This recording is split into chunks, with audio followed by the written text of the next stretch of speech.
Welcome to the 2Ds and an F podcast with your hosts, Jay and Mikey. Ash, did you just get done running a marathon? Yes, a lazy marathon. So how many miles is that? So a marathon is 26.2. Yeah, what's a lazy? A lazy is Ash ran half. Was it a full marathon, but you just decided to do half? So they had two. They had the full marathon and a half. Oh, okay. And I signed up for the full. My training got kind of derailed the last month for a number of different reasons. And I showed up that morning. I was like 142 pounds like 3 months before. Jeez. And I was like 154 the day of. And I'm like, yeah, I'm a little heavier than I wanted to be.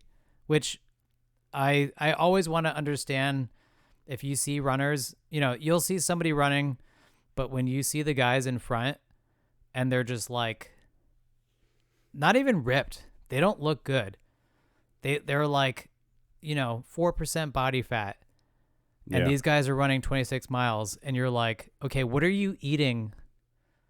Like, I don't know how they can run that much and then not just like a lot of carbs. Eat as much as you can eat. A lot of carbs just before the race or like the night before? I think these guys must eat like small meals every couple of hours. Oh, probably. I think that's probably the science way. Well, the Ash way is I just ran 20 miles. Did you get a beer then? I drank a lot of beer. Yeah. I mean, so this race, it was 26 miles. 3 miles into it, they had changed the course, and I looked at the old course. Because of COVID, this was in Gettysburg. Gettysburg changed the course of it in like November. I looked at the old course. The old course was a bit more flat. This one was like way more hilly. What did COVID have to do with a running course? So I guess because you were running through the monuments. So they just wanted like less people there, which nobody. Okay, someone's standing there looking at the monument or something. Yeah, I don't know if like nobody from the running community could understand it because they made less people run it to begin with because of COVID. And then the state of PA was like, no, you can't run here anymore because of COVID. Which apparently like they've appealed this now and they're still no, you can't do it there anymore. So I mean, there's too much COVID. The run I was looking at originally was very flat, and the run I did was a lot of hills. And like 3 miles into it, I'm like, oh, cool, I've got 23 more miles to go. And that's what I'm just like, we're running 6.5 miles out and 6.5 miles back, and 13 miles was where our hotel was, and I'm like, so I could just stop at the hotel and not keep running.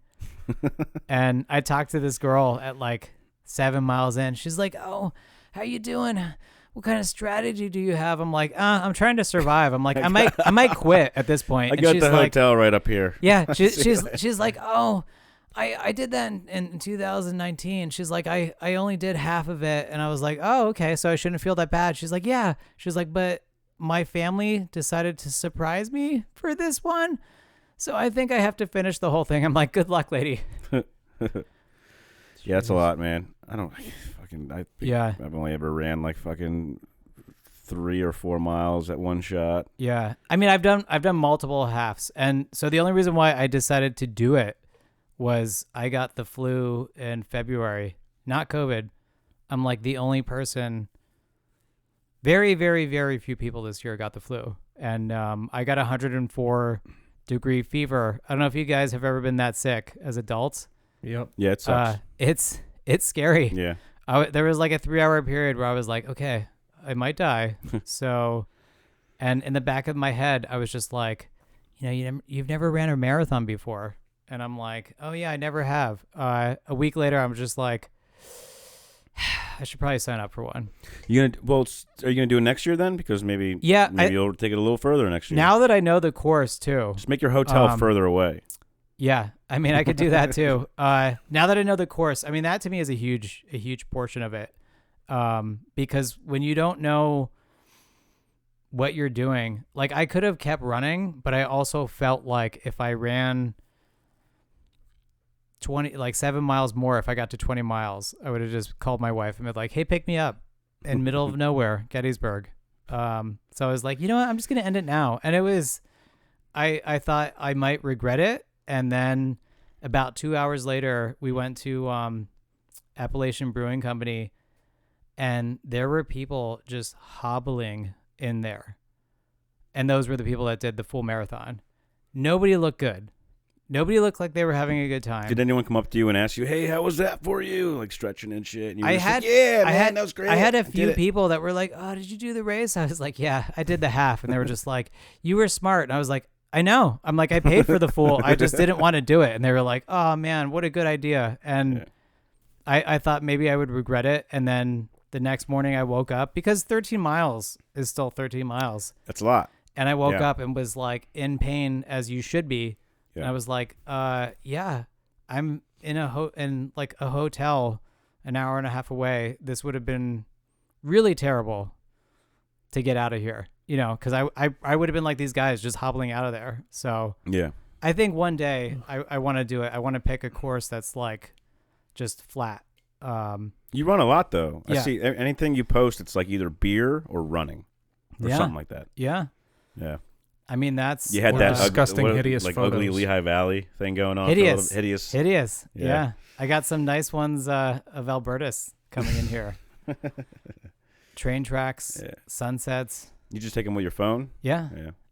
I mean, I have a nice camera, but it's just at this age, it's so easy to do it with the phone. Yeah. You want to go back a little further? You had some troubles around your teen years, or I mean, were you in your 20s or no? So it was pretty early, dude. It was before. Well, I knew Mike since like 6th grade. Mike and I met. I moved from Allentown to Emmaus, and Mike and I met in band first. Yep.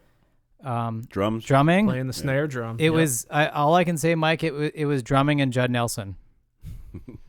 I mean, like that was our immediate like friendship was just drums and Breakfast Club, like right away. Like I think you made like a little Judd Nelson Breakfast Club quote, and then I just finished it for you, and you were like, oh, okay. You're like you're on the same page. So I mean, sixth grade I moved here. I think by 8th grade, if I'm looking back now, 8th grade was when I started like not really understanding why, but I would get really paranoid about stuff. And not just like your average, like you're a teenager paranoid stuff, like thinking somebody's following you for no reason, kind of paranoia.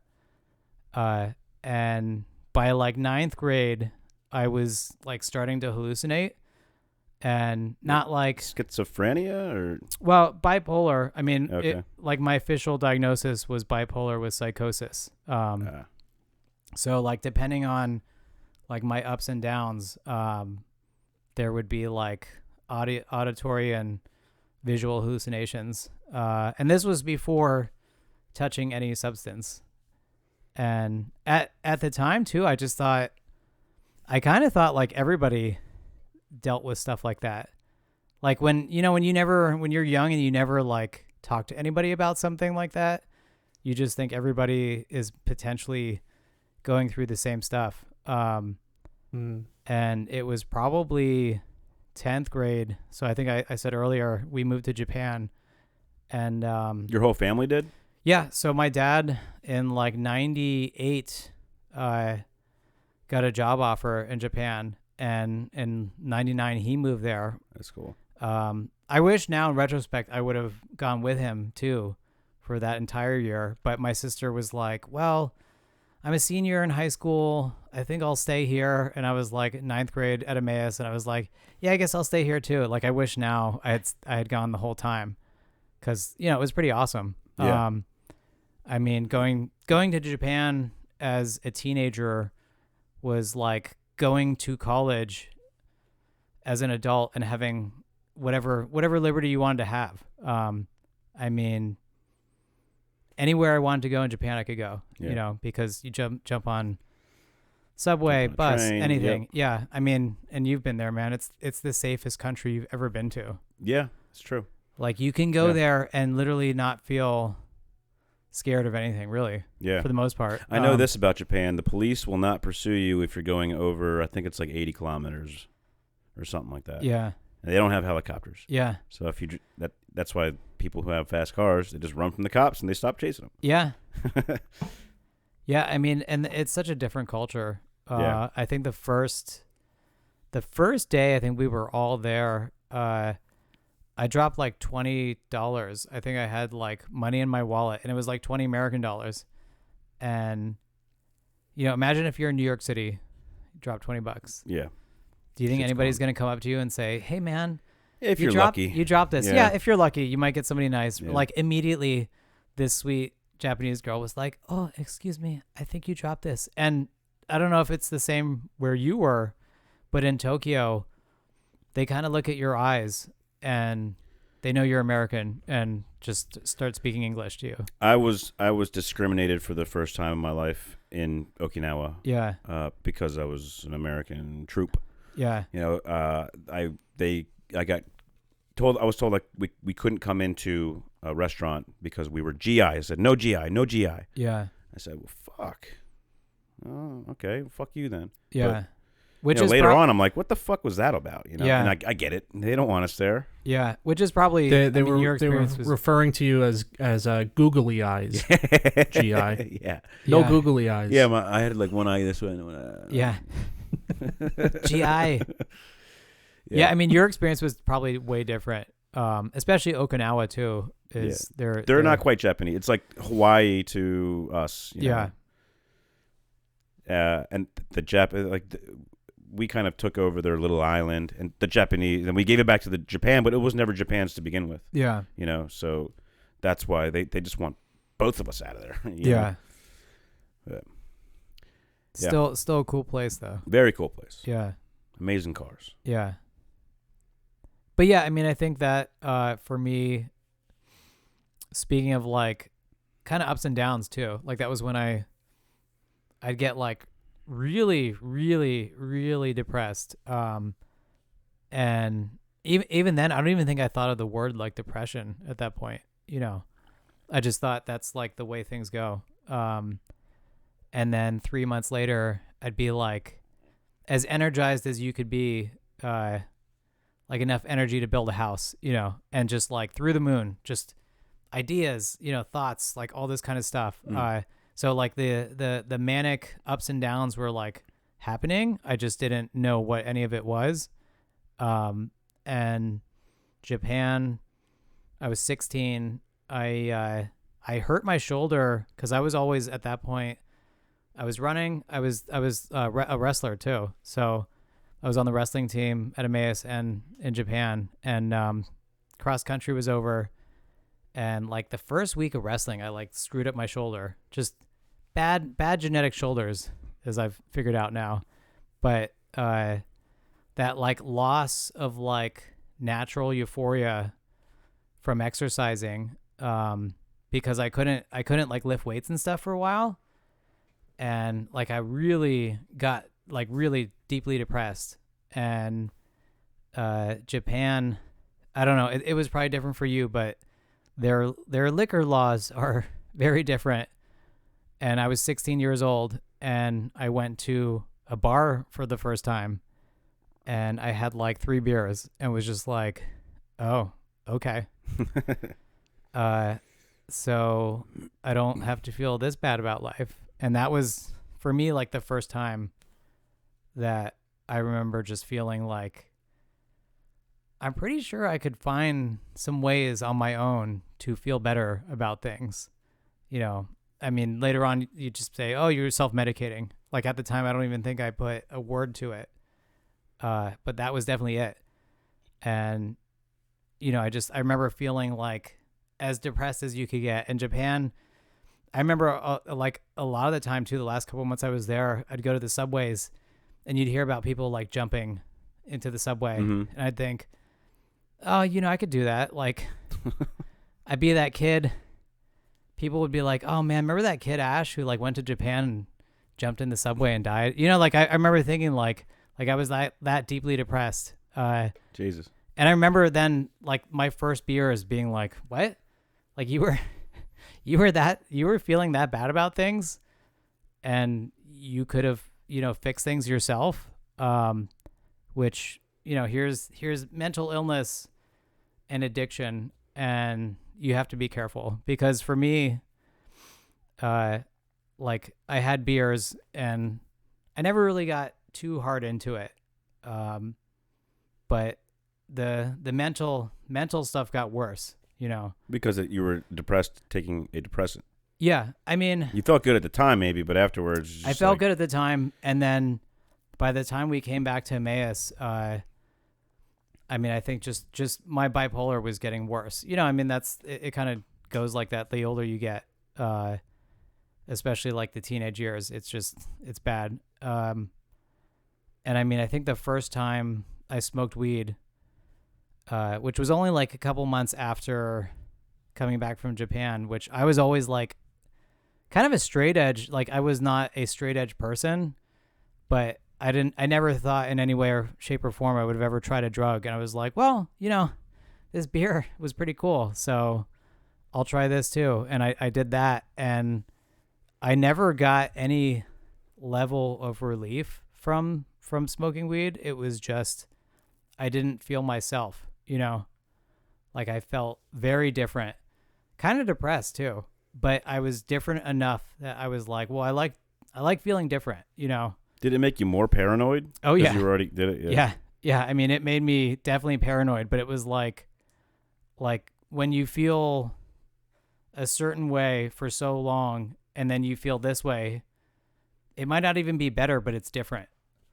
So it was like something new to go to. And I didn't really, like I said, I didn't really enjoy it. And I remember, I think it was 11th grade. I was like, I had some weed and I was smoking it, and my mom smelled it and was like, what's going on? And I'm like, I'm smoking weed. And she's like, why? I'm like, I'm really depressed. I think that was the first time I said it. And I remember thinking like, oh, things will get better now. Immediately she's like, well, let's go see like a psychiatrist. So we did. And bipolar is pretty hard to initially diagnose, especially when you're at that age. Because if you're for like 3 to 6 months in like a depressive stage, right away they're like, oh, you're depressed. So here's Zoloft, here's whatever, here's an antidepressant. And that antidepressant can initially mitigate those feelings and you feel really good. But an depressant alone for bipolar, once you get manic, is like bad news. Because you're throwing serotonin in a brain that's like going up and down. So when you go up, you go like really up.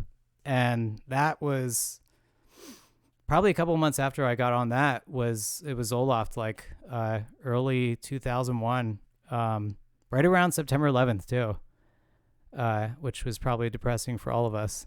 But I remember right around that time, like I got on that drug, and like that year was just like very weird. Like most of it now when I look back is like a dream. Because I just like, I'd be up and down, but like foggy through the entire thing. And, I still going up and down would be like, I want to feel better. I want to feel better than I do now. And I didn't know how to feel better. So it was kind of a trial and error, really. Mm-hmm.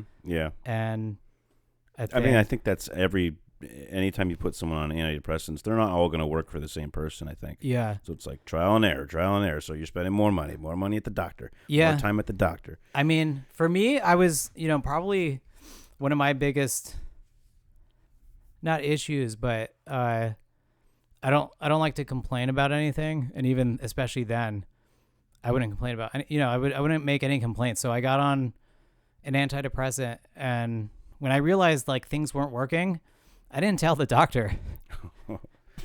Most kids are like that. They kind of Yeah. hold it. They're like, whatever. Maybe it's something I'm doing wrong or whatever. Yeah. I mean, Yeah. I just thought, well, I went like the professional route.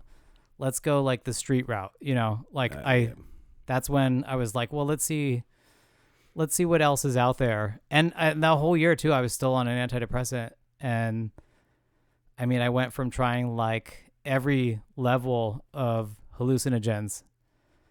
Not the best for somebody with bipolar. Some of the experiences were amazing too. I remember like the first time I did mushrooms was, and they're doing a lot of really groundbreaking research with that, with psilocybin now and depression. I think they're doing. I heard something like that. Yeah. Yeah, I mean they're doing like a very different dosage, but I remember the first time I did it was like really cathartic. I mean, like I went from feeling like this to like feeling up here. It was just so happy. But with anything, it doesn't last, and then so you search for the next thing. And most of that year was just kind of like up and down, doing all different kinds of drugs at that point in time, just to feel better. And I think, I had like even joked about it too, but early on I was like, I would do heroin if it was around. I would totally try that. And the moment I heard like I could get it, like I pounced on it. And Wow, so it wasn't even like pure pressure. It was like you just be like, I want to try that. Yeah. I mean, that was just reading about, drugs and what they do to you. I mean, that was one I was just like, well, that sounds pretty cool. I mean, Did you read about the consequences? yeah.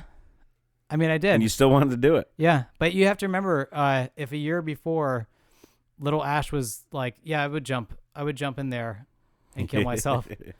So when you come from that, and there's a really good Kurt Cobain quote from some interview he did, and he was just like, I was really depressed and just suicidal, so I thought, well, I might as well do some drugs before I do that first. And I mean, like that to me like had resonance, because I was just like, well, and I would still get very, very deeply depressed to the point that like, I would think about suicide, and that if that was always an option, I was like, well, I could always do drugs too, good or bad.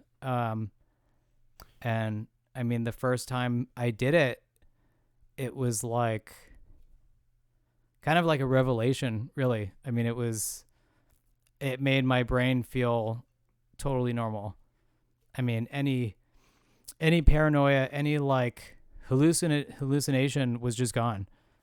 Everything just like came into clear focus, and I felt like exactly how I wanted to feel. And I'm sure that's how it is for a lot of people who do it, because why would you keep doing it? I mean, obviously people talk about, the euphoria and like how high you get. But for me, it was like the normalcy, really. I remember feeling like I felt like I was a 5-year-old kid again. Like I remember just feeling normal for the first time in a very long time. Is this heroin? Yeah. Yeah. So, did you have to keep doing more of it to keep feeling like this as the time went on? Early on, I didn't do it a lot. I kind of, at least at the time, thought I was smart, And the interesting thing, the last year of 2001, 2002, I remember I got like my worst GPA ever. It was like 2.4. And I was always like 3.2, 3.5, like I did pretty well. And I remember the next year, senior year, I got like 3.5 right away. And my parents were like, oh, wow, things seem like they're going pretty well for you. And at that point, I had gotten off my antidepressant. I was like, I'm done. Almost to like the month of me doing heroin. I was just like, yeah, I've got this thing now. Yeah, you didn't need it anymore. Which, so. It sounds crazy to talk about it now like that. to be like, oh yeah, I was on Zoloft and then I switched to heroin. Imagine that commercial. Which, you know, you look at those old Bayer ads. I don't know if you guys have ever seen that, like a Bayer heroin from like the 1890s. And they're like, there's an ad? Yeah. Like Google it. They're like, it's wonderful. Can you bring that up, Mikey? Yeah. It's wonderful for coughs. It literally is like a Bayer pharmaceutical ad. And because originally it was for coughs, cough suppressant. And they're like, yeah, these guys aren't coughing. They're not doing anything else either, but they really enjoy it. So yeah, I mean, to me, I drank for the first time 1 year, smoked weed the next year, and then did heroin, which I always remember thinking like it was a pretty rapid progression. But like I said, I mean, when you're going through like depressive episodes like that, any bit of relief is like you gravitate towards it right away, you know. Yeah, it's almost like you were all in. Like you were just like, well, if I'm gonna do drugs, I might as well fucking do. Yeah, might as well find the one for me. I was like all in right away. Yeah. And I mean that started probably, you know, the moment like I drank, and you know, today I take medication for bipolar, so I finally found something that like stuck for me. So even if I drink now, it's like, okay, I've had a couple beers, I'm good. But back then I didn't really think there would ever be any kind of normalcy for that. Dude, I remember when we took a trip up to the Poconos and we ate mushrooms and watched Office Space a couple of times. Yep. And without naming names, I think there was a couple of us. And that was an interesting weekend. Yeah, that was I was thinking about that recently, Mike. The dude that was driving us there, I won't say names, but it was his cabin and his parents' cabin. Obviously, we were like 17. And I remember getting like, somebody was like, oh yeah, it's like $100 worth of psilocybin. I'm like, okay. I'm like, I've never had it before, so whatever. And I just remember eating as much as I could at the time. And like, I remember... Was that the first time you ate mushrooms? Yeah, that was the first time. Oh, wow. I didn't know that. Yeah. I mean, I had done LSD like a couple of times before that. But mushrooms to me were completely different. Just like visually and like what was going on. Like, I feel like you could feel it in the brain totally differently than anything else. But yeah, I don't know if you remember, Mike, they, the kid's parents, like he couldn't figure out how to get the fire going in the house. And I think he like lit a fire without opening the flue. Yeah. So we were all on, like, I just remember tripping out, and I'm like, why do I smell smoke? I'm like, maybe that's part of it. You know, the shamans, you know, you could feel this ancient smoke. And I'm like, oh shit, there's fire coming out of here. Like, and it was freezing too. I don't even remember that, Mike. It was like 40 degrees in the house because, you know, the kid's parents didn't know anybody was there, and he just had a key, and like, there was no heat on. And I think that was like the main heat source was the fire. So we're there and we're like hallucinating and freezing, like freezing cold. Watching Office Space on the loop. Yeah. And I like, it's funny that you say that, because I remember bringing it. I don't remember watching it because I do remember at a certain point the TV was on, and then I'm looking at the carpet that Jay has here, and I remember like this style of carpet just coming alive. Like everything on here was like about 6 feet tall. And I remember that's what I was looking at for what seemed like hours, was just like staring at carpet that was like just everywhere and alive, and kind of like totally terrified. But I remember by the end of it, the sun was coming up, And I remember feeling like, oh man, like I feel so good. Like I feel like I felt so relaxed and so relieved. Yeah.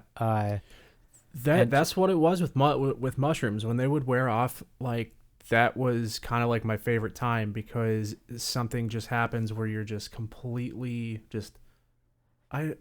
everything's fine. Yeah. I mean, you can like speak a little more like fluent. I don't know. It's so relaxing. Yeah. I mean, like everything to me became like immediately clear. Like I just was like, yeah, you just felt really calm. I mean, like completely calm, which is, it's funny too, because I mean, you're going like through this crazy emotional ride, and at the end of it, whatever it is, 6 hours or whatever, you're just like as calm as you could be. You're probably pretty exhausted though. Up all night. Yeah. but you can't sleep. Yeah. And I remember, I don't know if we slept, Mike. I think I slept like a couple No. hours. I don't think so. And I don't know. I don't know if you remember this, but we drove back to Allentown, and I'm trying to think of what road. So if you're coming down Cedar Crest, Cedar Crest and where Hamilton meet, we're like, what's that old 1776 or whatever place that used to... Oh, the King George Inn? Yeah. Yeah, King George Inn, that's it. Yeah. So where that meets, you can't take a right here. You can't take a right on this. It's one way this way. And yeah, I just remember Mike, the kid that was driving, who it was his parents' place, he was so like turned still at that point, or at least like exhausted from the night, that Mike goes, "Hey, take it right here. Take a right here, bud." And he turns on his right finger, and we're like, "No, you can't take a right there." Like he was so like exhausted, and like Mike was just like, "Hey, right here, bud. This is where my house is." And I lived nowhere near there. Yeah. Oh But I mean, like I just I remember that, and I just started like laughing so hard. Yeah. Oh my god, dude! I couldn't imagine eating mushrooms now. Yeah. Like as I don't know if I could deal with it. I feel like it's now too much. for any of that stuff, I would like have to be retired and be like, Yeah. yeah, I'm never going to have a job again. Dude, I remember sitting in, I think it was acid we ate. I think I was, again, not naming names, but sitting in the back seat of somebody's car and just staring at the back of the driver's headrest and just seeing slowly Janet Jackson's face just kind of coming out and looking at me, and Janet Jackson. Janet, what's up, girl? And just sitting there and like I don't know how long it went on for, or if the car was even moving, but then I just look over like, how long have I been doing that? It's the second Like a little Janet while, Jackson dude. comment tonight. Wow. What was the first? I can't remember. Oh, we were talking about Michael Jackson, and somebody brought up Michael Janet Jackson, Jackson Oh, too. okay. Yeah. Oh, but that, and like I remember closing my eyes one time and just seeing perfectly the $1 bill, but instead of George Washington being in the middle, it was Boy George, and he was crying. That's a That pretty was good another very, very dollar vivid bill. hallucination that I remember. Boy George. I'd make a petition for that. Yeah. Yeah, if they're going to get rid of the presidents anyway because they were slave owners, let's put Boy George on there. Yeah. Yeah.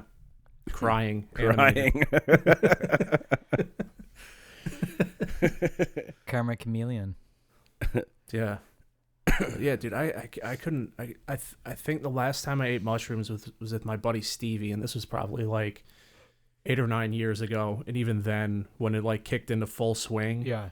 we were both just kind of like, "Ooh, I don't think we can do this anymore, bud. I think we're too old for this." Yeah. Like we're sitting on a golf course at night, and this isn't going as planned, and we both just agreed, like, okay, I don't think we can do this anymore, dude. Yeah, an epiphany. Like this is getting way weird, and we're like almost 27 years old, and we're too old for this now. Yeah. Like, okay. I mean, I remember, did So- you guys ever, well, I don't know if Mike ever did DXM, which is, it's cough medicine. Oh yeah. Yeah. Yeah. Oh Is yeah. that what they? Is Uh, that what they? twice. It's dextromethorphan. So it's just what was what you had to eat like 8 of these pills or something like that. You're talking about Robotrippin'. quercetin. Yeah, Quercetin was always dangerous because quercetin Yeah. also came with an antihistamine that was like dangerous for your I know heart. a little girl that died off Yeah, that shit. yeah. You don't want to mess with that. Yeah.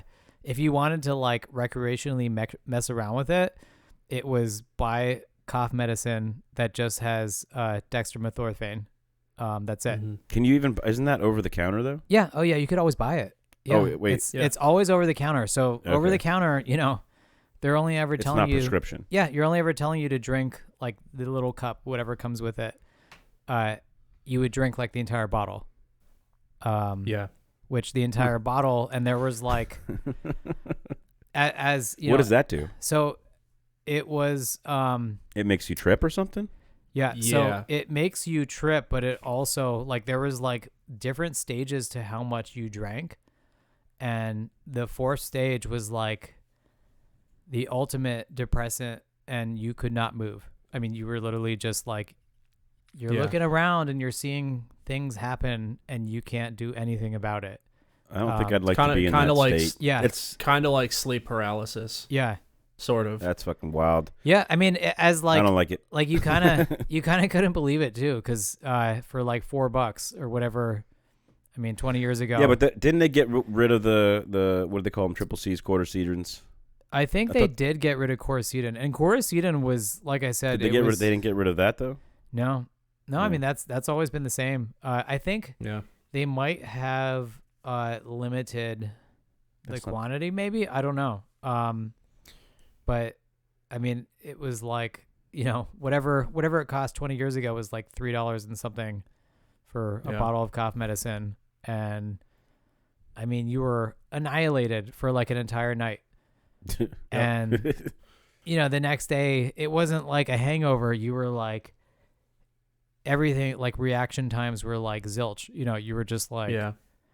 And See, I've had the same exact thing happen twice where I didn't mean for it to happen. I was sick, yeah, and I got a big bottle of I forget what brand it is, but drank the whole thing, which I'm like, this isn't the dangerous stuff. This is because I always get it confused. I don't know which one is which. Drink the entire thing, and then probably hour or so later, fall asleep. Which both times fell asleep for 15 minutes and then woke back up completely just like, oh no, I'm in for a long fucking night. And it's just and a your little while your just eyes sitting, are bugging sitting out. there. I mean, like, yeah, just sitting there watching my hand and like, do I get up? Do I tell anybody about this? Am I gonna call anyone? No. Like the second time it happens, like I'm just gonna lay here. I can't fall back asleep. Like it physically cannot fall back asleep. I'm just gonna sit here in silence in the dark with my own thoughts, and it's horrendous. But oh man, All right, so you got to be really careful with that when shit. you were addicted to heroin. mm-hmm. How do you get off of that? Do you have to go take something for it? Go get help? What do they do now? Like fentanyl or some shit? Or what is fentanyl? Well, fentanyl has always, I think it's been around for a long time. Fentanyl was mainly used for like cancer patients and extreme pain management like 20 years ago.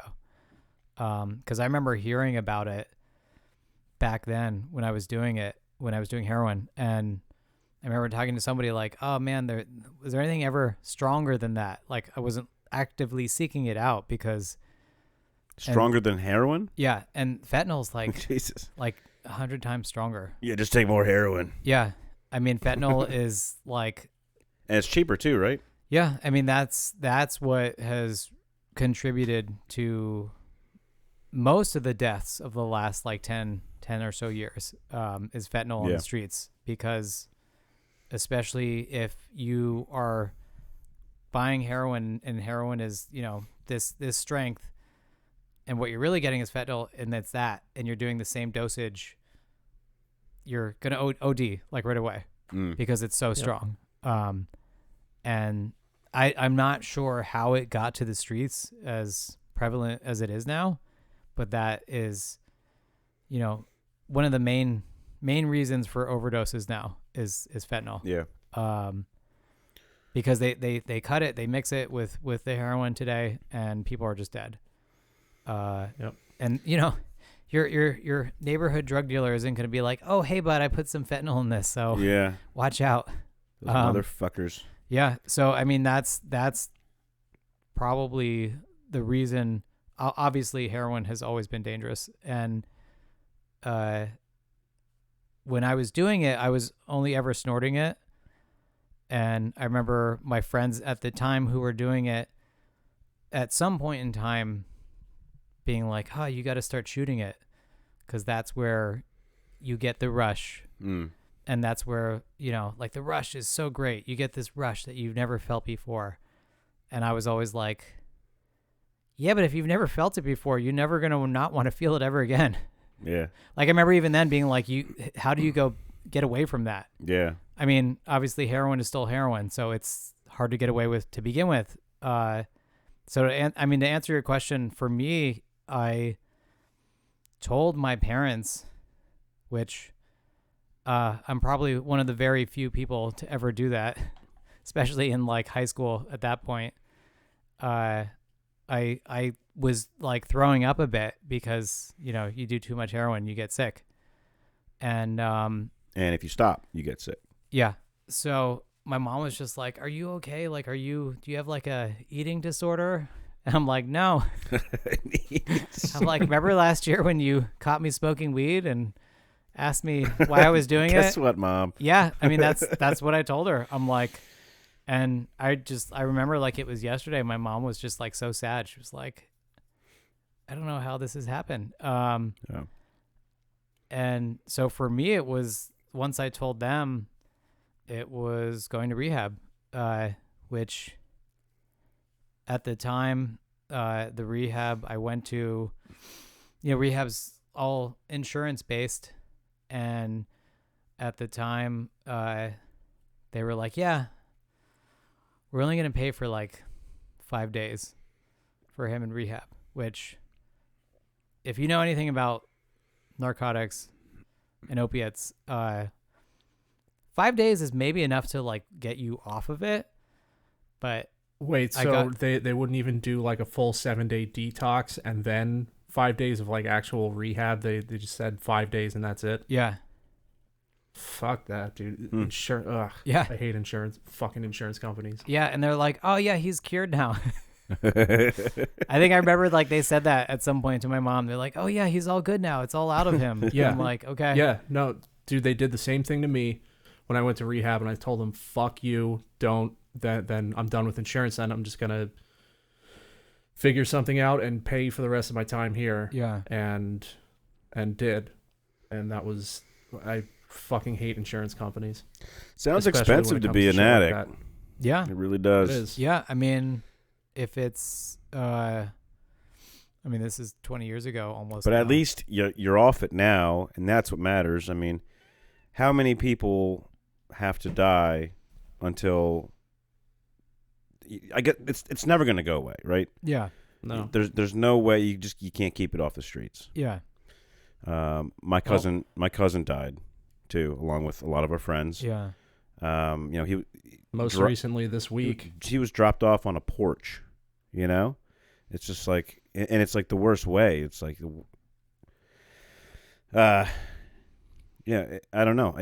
Does anybody know what to do with this? The war on drugs is pretty much over, it seems. But like, the war on heroin, I think, is still going on.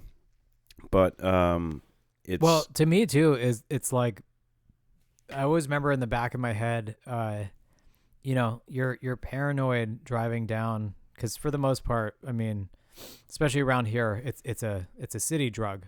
I mean, I'm sure you can get it.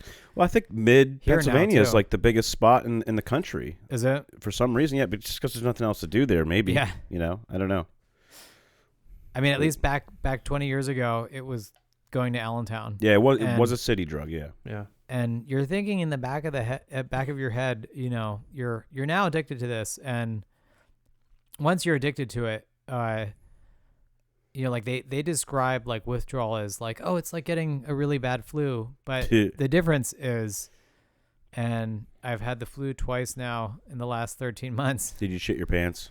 No, no. I mean, the problem is, what's making you sick. Yeah.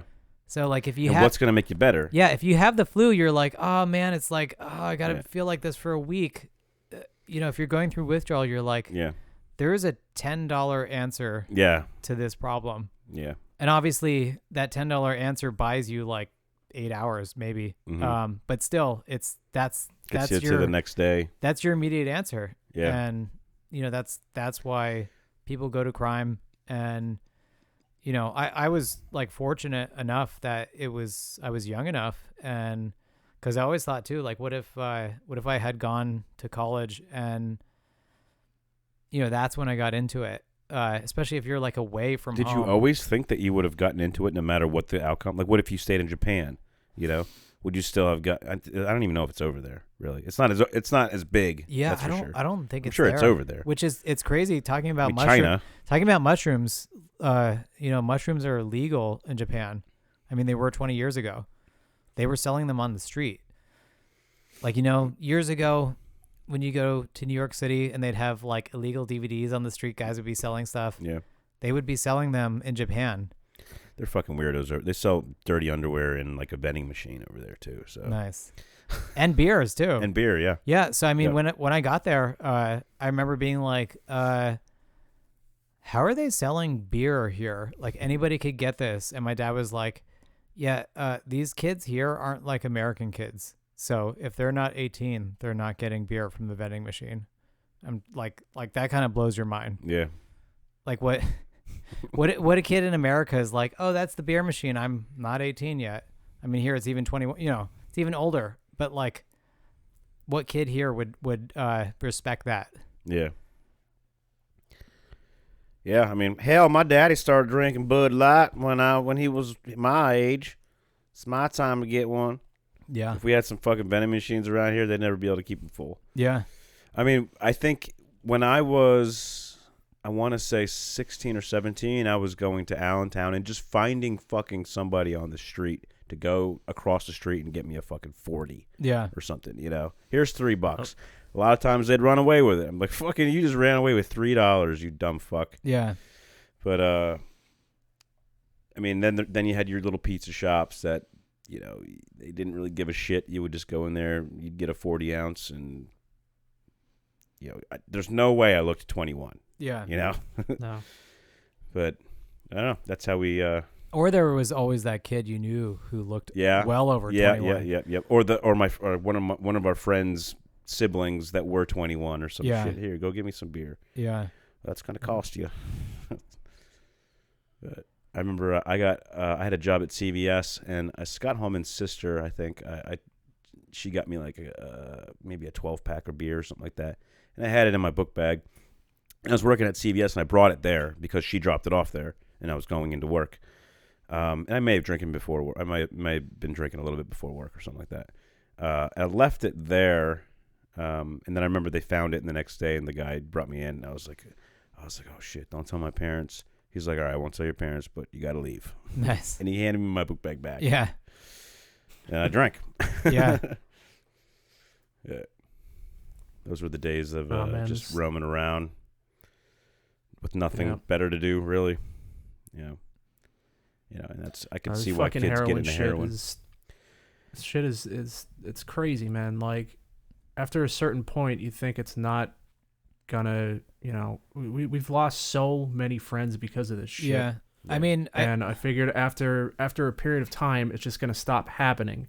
But then this week, basically one of my best fucking friends on the planet, someone I consider my fucking brother, that I've known since we were 7-8 years old, is now dead because of this shit. Like, I don't know, man. It's so bad. I think, it's really like somebody that's in a broken family might get into something like that. You know what I mean? Like, if the parents are taking care of their children and they know what they're fucking doing, or you fine. You get a smart kid like me. Yeah, there you go. Because nobody. You're not from a broken family, but you had you had conditions that you were trying to help yourself, and you you said you went to your mom, but Yeah. she went and took you. The psychiatrist didn't like. No, doctors are great. Yeah. But half the time they don't know what they're fucking talking about. Oh, what they went to school for 7 years. Yeah.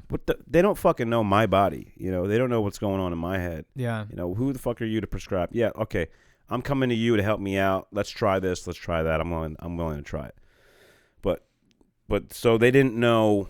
It may have taken time, and maybe they would have eventually gotten it, but you didn't have time. You were already having these thoughts. Yeah. And you just needed to solve it.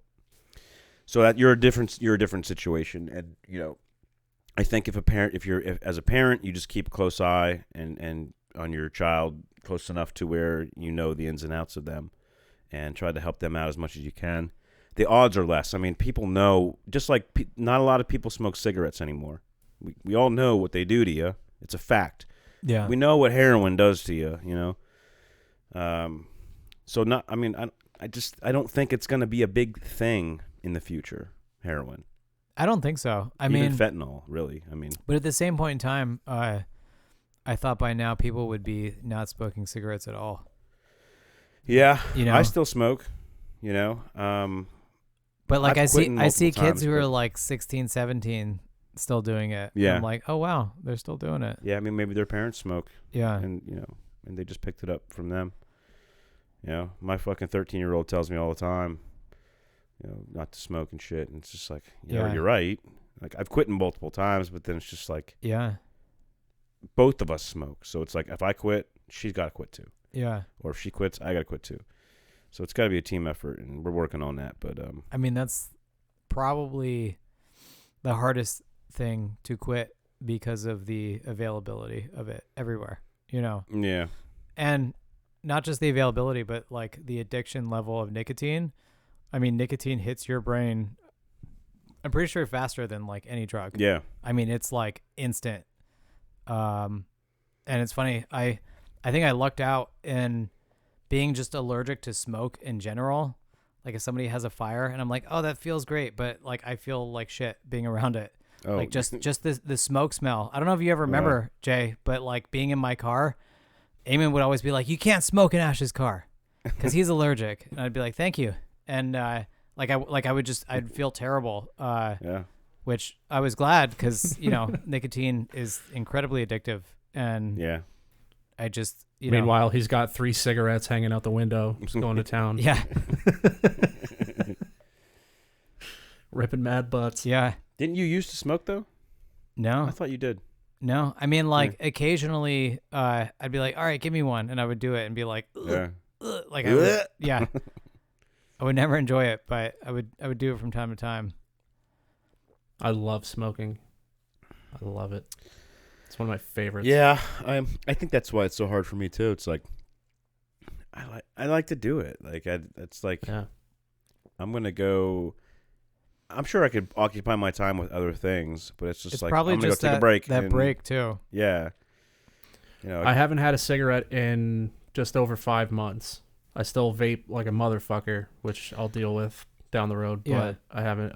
After 20 solid years of smoking a lot of cigarettes, that's pretty big. Yeah. And like now, I'll walk past someone who's smoking, and 9 times out of 10, ugh. It smells like shit. Fucking I smell it on myself. But that one time, you catch it right from the right distance. You're like, ooh. Well, I really want to fucking. I hear from a lot of people too who stop and then get like drunk again. Is when they smoke. Like I've heard multiple people be like, yeah, I quit smoking for 2 years, and then I went to the bar and got really drunk, and someone was like smoking. Hey, can I have one? And then they're just like, and then I bought a pack of cigarettes, and then I was on it again. Which, like I said, where would you be? Where, hey, bud, I see you're doing heroin. Let me do a little bit of that, and then you're, like the availability of nicotine everywhere. Right. It's so hard to quit. Yeah. Heroin's not that available. I mean, I'm sure it's pretty available, but not like you can't just go down to the street. Go down the street unless you live in like Center City somewhere, fucking Fuckville. Yeah, Even then, it would never be that available. Yeah. Talking about what Mike was talking about a little bit ago, though. our friends who have gone from it, that's kind of a sad portion of it. If you are addicted, there's things that they tell you in rehab, which there are some like universal truths to it. And like one of the biggest things they always say is people, places, things. People that you've used it with, places that you've done it or gone to get it, and things that just remind you of it. And like one of the saddest things for me is seeing some of our friends who over the years I would see from time to time and be like, oh, we should hang out. And then in the back of my head being like, we shouldn't hang out. Yeah. And most of them I never really hung out with again. I would see from time to time, but like in the back of my head, I'd be like, we probably shouldn't hang out because I know what it could lead us to. Yeah.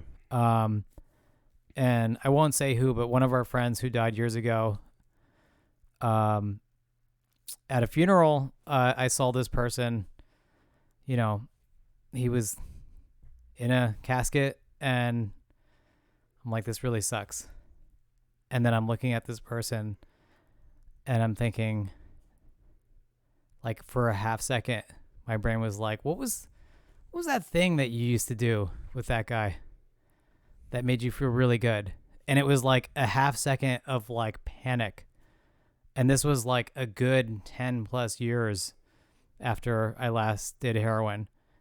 And in the back of my brain, it saw that person was like, hey, you know what to do to get to feel like that again. Like it was just immediately there. And here's that person dead. Yeah. From what my brain is like, hey, what was that thing you did that you would feel really good doing?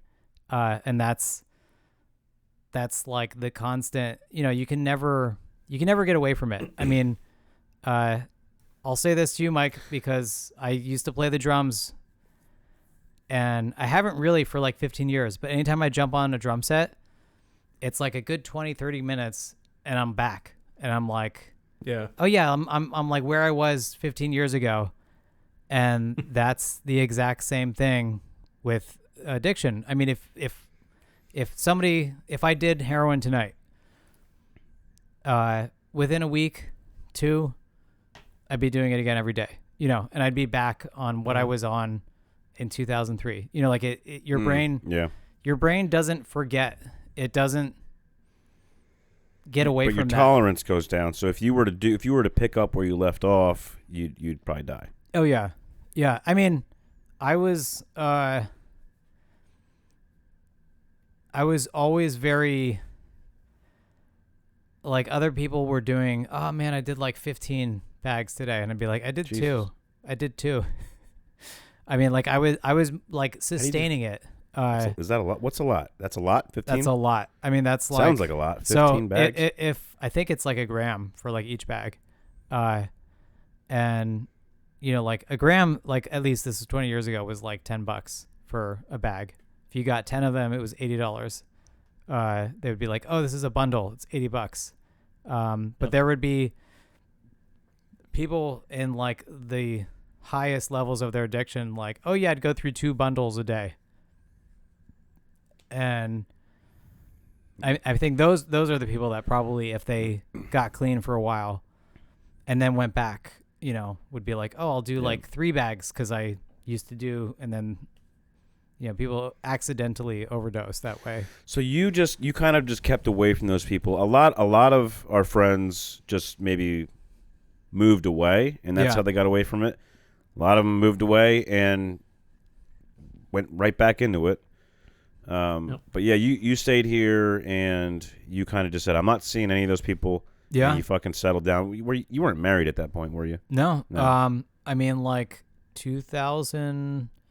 So, my wife and I started dating in 2002, and we met 11th grade. I was in 11th grade. She was in 12th grade in astronomy at Emmaus. And that entire year, I would tell her like, oh yeah, I did acid the first time this weekend. I did, mushrooms the first time, this week. Like I would tell her everything. And, you know, kids in high school will say things to people. And she was like, oh, yeah, I just thought you were full of shit. Like, I thought, we're in high school. Like, you're telling me all this stuff. You're not actually doing it. And then we started dating, and I was like, oh, yeah, I do heroin. And I was like, by the way. I said it to her, and she was just like, oh, okay. And, like, she didn't believe it until she saw me doing it and was like, damn. Oh, wow. So that means all that stuff he told me, like, last year was legit. Like, he was literally doing all these things. I was like, yeah, I told you that. Like, you didn't think I was... And she stayed with you? Yeah. That's pretty powerful. Wow. Yeah. I didn't know you guys were together that long. Yep. Jesus. Yeah, since 2002. I mean, we got married 2014, and, you know, like, ups and downs. Probably the biggest up and down for me was post heroin and, like, getting diagnosed, you know, officially with bipolar, which was the second time I went to rehab. First time they were like, oh, yeah, you're schizoaffective, blah, blah. You know, like, they couldn't really put a label on it. And then the second time it was this guy who's like, yeah, clearly you're bipolar. Like, that's clearly what you are. And I'm going to write you this prescription for this antipsychotic.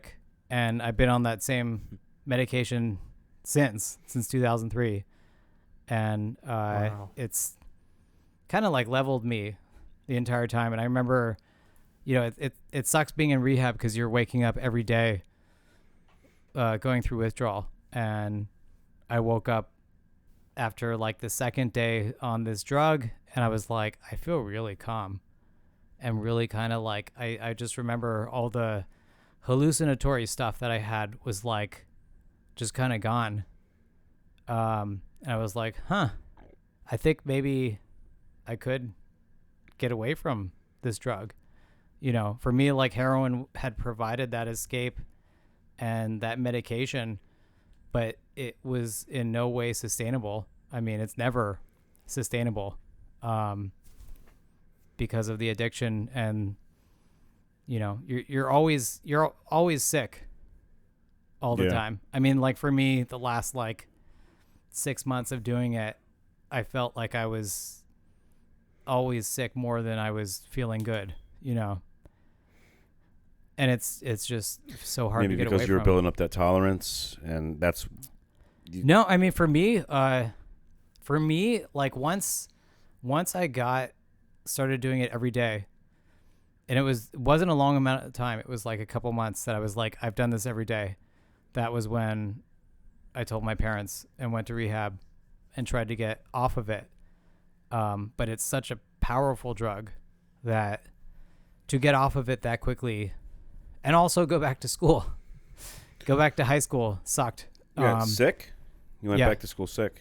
I mean, I went back to school like a week after rehab, and that's not really enough. Yeah. You know, because once and again, you saw all those old people. all those old people, like, I think I like didn't do it for like 3 days, and then I was back. Yeah. And the interesting thing though was I got back, and I was already on this medication that made me like way calmer. So my parents were like, well, he's not on heroin now, because we can tell he's so much calmer, but I was still doing it. And then, I mean, that's where, you know, I was self-medicating originally, but that high is so strong that whether or not you want to, the brain is like, go back to it. Yeah. How long did you go back to it for? Probably 6 months, and then I got on methadone. Well, then that was a whole other situation. Then you had to. I mean, how do you get off of methadone? Methadone's hard because at least back then you had to go to the facility, which this place was in Phillipsburg. And my mom drove me like every morning to get the dose, and I was on that for like 5 months. And you know, methadone's a very old drug. It has a longer half-life, so instead of taking heroin once and 6 hours later being like, I need more, you take it once and you're like, okay, I don't need any for 24 hours. Do they inject that into you, or is it like a pill? No, it's just a drink. It's literally a a liquid. Yeah, it's literally a liquid dosage of it. I think you can get pills of it too, but at most facilities, or at least at this one, it was a liquid that they would dose you with. So when you took that, you didn't think about heroin at all. It kind of gave you your... I didn't initially when like the dosage was high. And then of course you think, well, I got to get off of methadone. Yeah. The more I got off of methadone, like I got lower and lower and lower. And when I was at like, 2 milligrams, my escape was like 2 milligrams to get off on that. And then once I got on that, I went back to heroin for like a couple of weeks. Because I was like, I felt terrible. Like you'd take this little dose and like within 6 hours, I'd be like, I feel sick.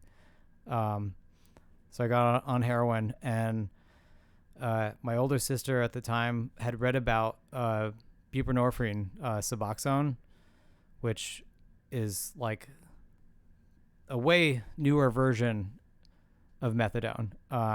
Suboxone is a lot easier to handle, and instead of going to like a place every day, you would go to a doctor who would prescribe it to you.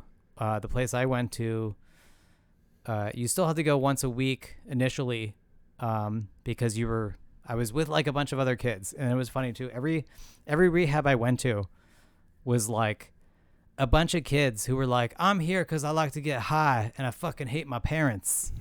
And I was like, oh, I started hallucinating when I was 14. So then I progressed to this, and like they'd be like, this motherfucker speaks really cool lingo and shit. Like every place I went to, they were like, so Ash, we don't think you're the normal teenager who's getting high. You're a little more advanced than these other kids. Like immediately I would tell the adults, yeah, so I had these issues and I started self-medicating, and they'd be like, oh, okay. Like, that's not normally what we hear. Normally what we hear is like, I hate school. Yeah. So I get high, motherfucker, this kind of stuff.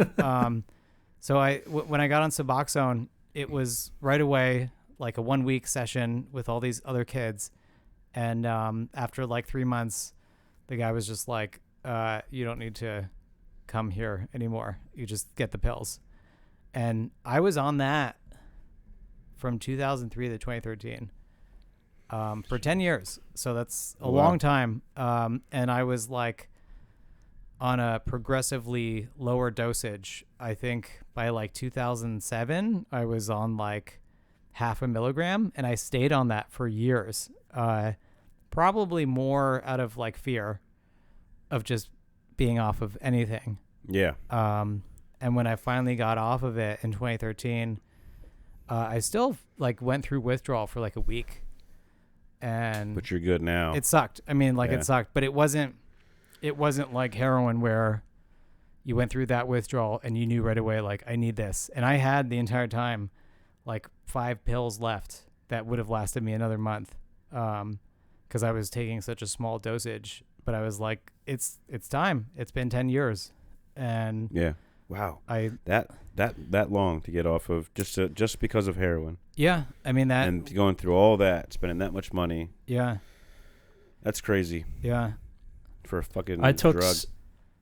I took Suboxone one time, and I'll tell you why.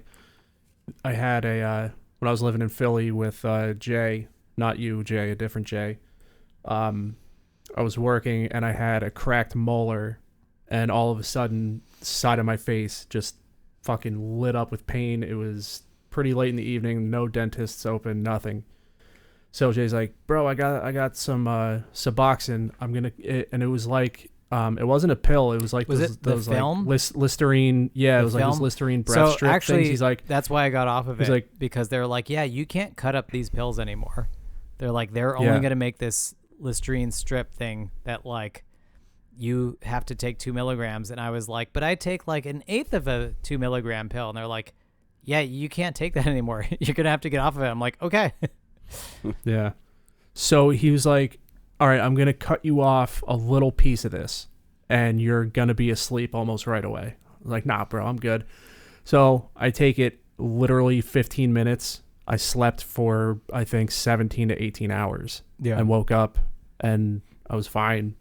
But it was just insane how quickly, because I never had, heroin or anything in my system. So putting that, just dissolved on my tongue, just out immediately. Which it was used always for, initially, once again, for like cancer pain treatment. Initially, like it was made for that. So like higher dosages of it is like for extreme pain. And of course not for like maintenance or weaning from opiates. It was just, oh, you're in extreme pain. Yeah. Take this dosage of this medication, which it also, Suboxone has a I'm trying to think of the drug that comes with it, but it also, if you go out and do heroin and you're on Suboxone, you will get sick like immediately. Yeah, it'll reject it or something like that, right? Yeah. Well, what's that shot you get? I forget what it's called. Where you don't feel anything from heroin. In your ass, and if you try to get high, it just doesn't work. Yeah, somebody, who the hell took that? Somebody I know took that. I can't remember. Oh, you know what? I can't say his name, but yeah, one of my buddies took that. Said it worked for a little bit, and helped him a little bit, but he did get very, very sick, and he did get off of it. He wound up moving away, which was good.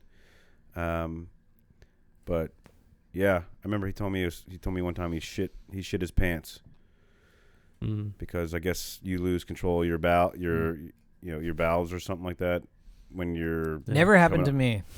Okay, but like I said, I was, even though I was always doing it and getting sick from it, everybody else I knew was doing like way higher dosage. And like I said, too, shooting it. I think once you start that, like the body's natural progression is to go more, to do more. I mean, I was only ever like kind of maintaining things once I was addicted to it, because once I was addicted to it, I mean, I realized right away, like,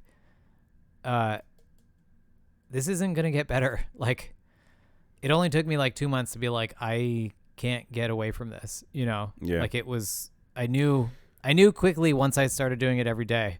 That's wild. That quick. Yeah. Like I was like, I won't be able to maintain this, Do we know anybody that did it for a couple times and just stopped? Yeah. I knew a couple kids, that like, they did it for like multiple times.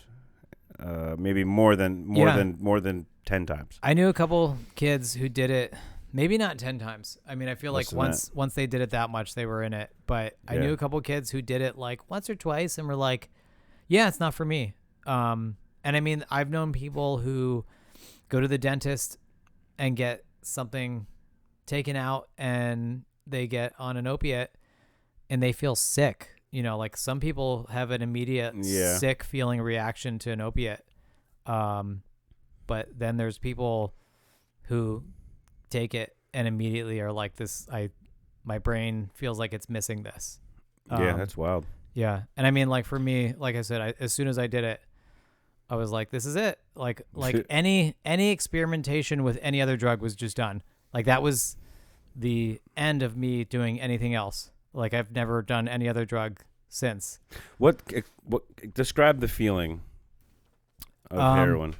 I mean, it's like the better than sex, Rents, better than sex. Yeah, I mean, it's just the most pleasurable. What was that, Train Spotting or some shit? Yeah.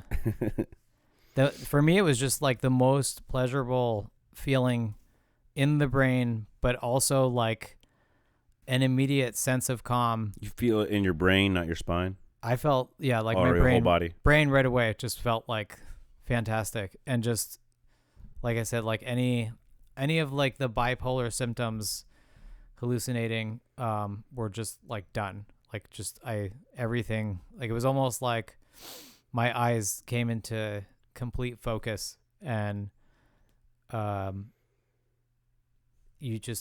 lost like any sense of fear or any sense of anything negative. Doesn't it like gone. Knock you out or something? Like why do people get so fucking like, I think doped up? Once you get addicted to it.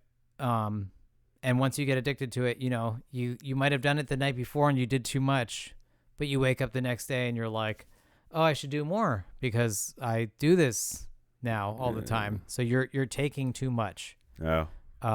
Once you start taking too much, that's when people start nodding off. But like your initial first dose of it, and they always say like you'll chase the dragon. You'll remember that till the end of the time. Like that first time you take it, you'll remember it. And That's I crazy. remember driving in the backseat of somebody's car, all around like Lower Macungie area, and just like everything looked awesome and pleasant, and everything I saw was like, oh wow, that looks so nice.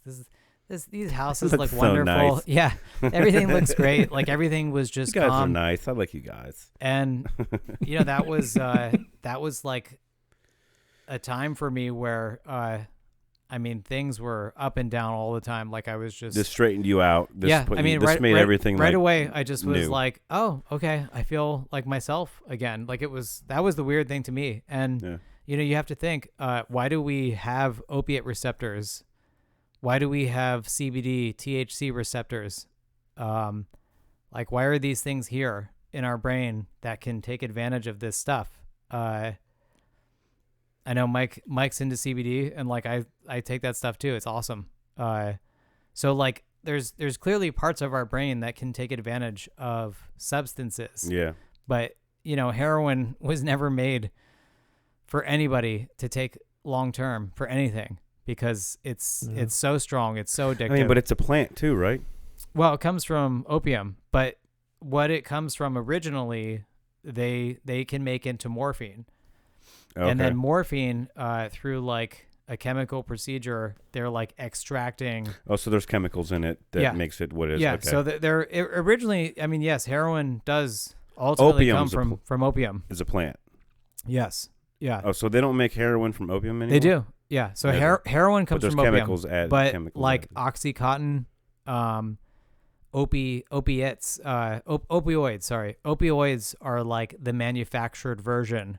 So they take what originally is a plant, and they make it in a lab, and that's an opioid. So that's Oxycontin. All of these fentanyl is one. That's an opioid. That is not ever from anything from a plant. That is manufactured in a lab, and it's the highest concentrated like chemical version of what you could ever get with heroin. And fentanyl's just everywhere. Yeah. Like I said, I don't know how that became like the street thing. What else is new in your life? Any Um, kids on the way or anything like that? no kids. No. No. No, I mean like my wife was the oldest of 5 kids, and she always had like I feel like another kid every couple of years around her, but that might not even be part of it.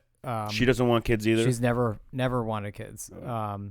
And I mean, for me, I was always like, I don't know. Probably not. And I think the first time I was around like an actual baby, my sister had a kid in 2015, and I was like, this is a lot of work. I mean, these things scream and cry. Yeah. And I don't know. For me, like a huge portion of my management of being bipolar is sleep. Yeah. I mean, once I got to a certain age and like post recovery from heroin was like, yeah, I think I need like 7 to 8 hours of sleep. I mean, that was like a good 12, 13 years ago. It was like, I need to be regimented. Yeah. So I don't know how well I would handle. Do you sleep okay, or do you have to take something? You do? Yeah. So, I mean, I've been on Seroquel since 2003, which Seroquel is an antipsychotic, and it kind of, not immediately, but within like half an hour of taking it. Have you ever taken Benadryl before? Mm-hmm. Seroquel has like certain properties in it that are similar to Benadryl, where you go to sleep. Yeah. I mean, like I want to sleep. Wake up groggy, though, a little bit? I think you can wake. Benadryl, I don't know. Do you wake up groggy? I think I wake up a little I don't wake groggy up from Benadryl if I take groggy, but if I don't get like 7 hours of sleep, if I wake up like 3 hours into it, I don't feel very good. But that's probably anything. Yeah. So, and that's been for me like a huge maintenance. And I think we talked a little bit about it too, like the running. 2009, I was I think like 170 pounds, and I hadn't ran since high school. And once I was diagnosed with bipolar, I haven't really brought that up either. Immediately, beyond this one drug I was on, well, you're gonna need this for antidepressant. You need this and this and this. So they put me on like 4 medications right away. And I went from like 130 pounds end of high school to like 185 pounds in like 9 months, because every drug was like, you might gain weight on this drug. And I just never really had that. I was always pretty thin, and went from that to just like heavy. And you're on all that medication, and that was hard too. It might have been like a blessing in disguise, because I was like pretty medicated. So I couldn't drink. I mean, anytime if I had a beer back then, I'd have like half a beer and I'd feel sick, because I was on so much medication that it was like, you should not drink on this medication. Yeah. So it might have been a good thing. Like when I look back now, I don't ever listen to that. Yeah. I mean, like at the time, I couldn't, like I'd have half a beer and I would feel like sick. Like, when you have like way too many drinks and you don't feel good, that's how I'd feel with like half a beer. So I could not drink. You were drinking IPAs though. Not even then. No, I mean, this I didn't drink till like 2010. So I got off of almost all the medication I was on, and I was only on Seroquel and the Suboxone in 2010, and I was like, that's it. I gotta like start running again. I gotta start eating better. And ever since then, I mean, I've pretty much maintained like my weight and everything else. I'm gonna go up and down a bit, but You want to go skydiving? Skydiving? Yeah, Chris Garinger and I are going to go skydiving. Oh yeah? Yeah. I'll do it if he's doing it. I'll do it. We're gonna go. I told him sometime in May, but Yeah. I don't know if that's gonna happen or not. But I gotta hang out with Chris. I told him in like February. I'm like, oh man, I got my shot, so we can probably hang out at some point. And then I like kind of forgot about it. So are you like? What do you mean you got your shot? Your COVID shot? yeah, So you can hang out with people now? yeah. Oh, you weren't hanging out with anybody before? Not a lot of people. Really? Just because you were scared, or you just were? More because of like I do IT work, but it's in a healthcare facility, so I was Yeah. always exposed to it. Okay, gotcha. Yeah, that makes sense. Yeah, I mean, I was always just around it, and I'm kind of amazed I didn't get it in many ways. What shot did you get? Pfizer. The Yeah, Pfizer. the Pfizer. Yeah. Mikey got the Johnson & sucker. Yeah. Hey, That's sick better as than anything fuck. else. Yeah. I mean, I got it like this was the first point in my life where I was a 1%er, less than 1%er. I got it December 28th, the first shot of 2020. Like nobody had it. Yeah. And it was offered to me at my work, and I was like, yeah, I'll take it. And I didn't feel, because people were at the time were like, oh, You like feel sick? maybe like other people should get it. Oh, yeah. Yeah, I was just like, You know what I fucking did? Because I work in the I guess you could call it manufacturing. But I had to, they were doing it in Allentown at the farmers market, but there was no manufacturing in there. So I was like, okay, well, I guess I'm agricultural now. So I put that, and I set up a time, and I fucking totally forgot about it. I didn't even go. yeah. But yeah, it's like only certain people. So I was just like, no, I don't feel bad. Like, why should you? I still fucking work around, other people. Like, Yeah. I got really sick though. Both times. The first time I got it, it's kind of funny. My wife works where I work now, and she had like a chair delivered, and it was right by like the switchboard of the place, and I'm like, oh, that's her chair. And I had just gotten the shot and like walked out, and I picked up this chair and I'm walking with it, and like probably 100 feet into walking with this chair, I literally like my arms just dropped it. And I was like, I'm thinking like, I don't want to feel psychosomatic about it, you know. I'm like, I don't, like this has nothing to do with the shot. So I pick it up, and I'm still like noodle arms, like taking this chair, and I like drive it down to my wife who's down the street. And within like another hour, like every part of my body started to hurt. Which I didn't even that fast. Yeah, I didn't even. So everybody was like, but Ash, you get sick every time you get the flu shot. And I'm like, yeah, that's true. I didn't really like, I'm like hypersensitive, which, you know, going back to using drugs, it's probably why Ash was always using a minuscule dose of everybody else, because I'm very sensitive. But probably saved your life if you think about it. Probably. Yeah. You know? But hey, we're glad, dude. We're glad you overcame that bullshit. A lot of people didn't. I mean, you never overcome it, and if you realize that, I feel like that'll help you out to potentially overcome it. As long as you keep fighting it. Yeah, I mean, and like I said to you, like I would never, at this point in my life, if it was ever offered to me, you know, I know what would happen.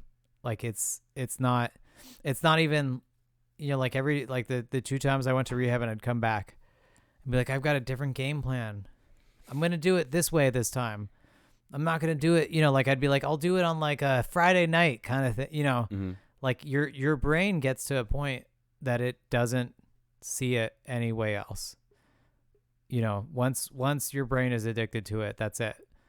And I could never find a new addiction to replace it. Yeah, something like running, something like that. Running, man. Yeah. I mean that for me, like I've had people in the past be like, "Hey, do you want to like play football or soccer with us?" Or I'm like, "No." I'm like, I don't want to get injured, because for me, it's not about like the running portion of it is cool, but it's the medication of running for me, and like what it does for my brain.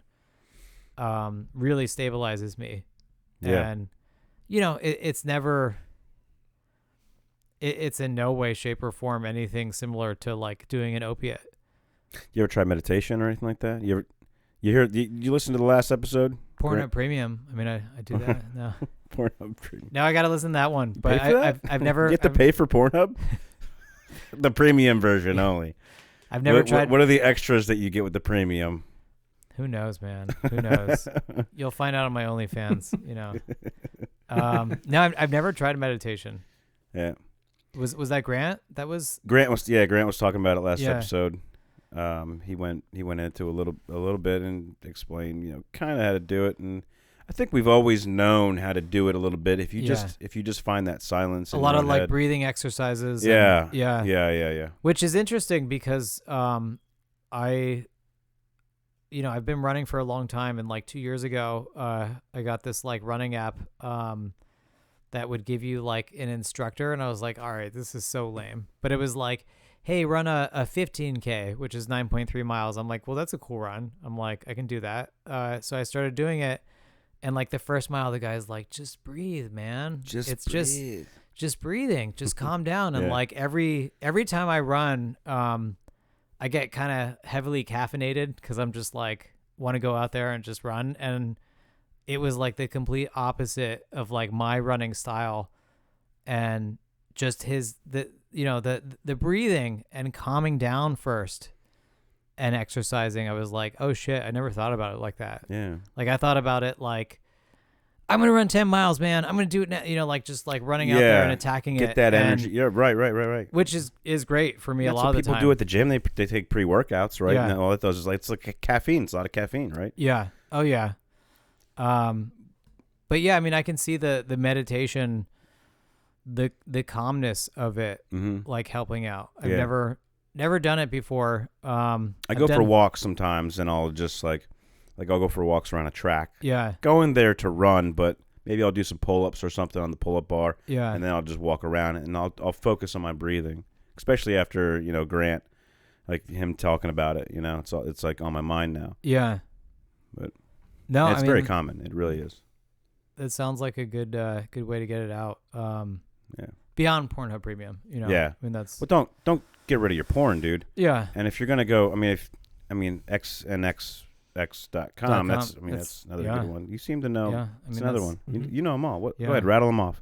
Let's plug them. We're gonna plug porn. I mean, internet porn. You get like your Chub Hub. I made that up, but that sounds good. I mean, that sounds like a good one. Hub. Okay. Yeah, I mean that'd be like a fatty site, right? That's nice. That's where you go to get your fatties. Twitter.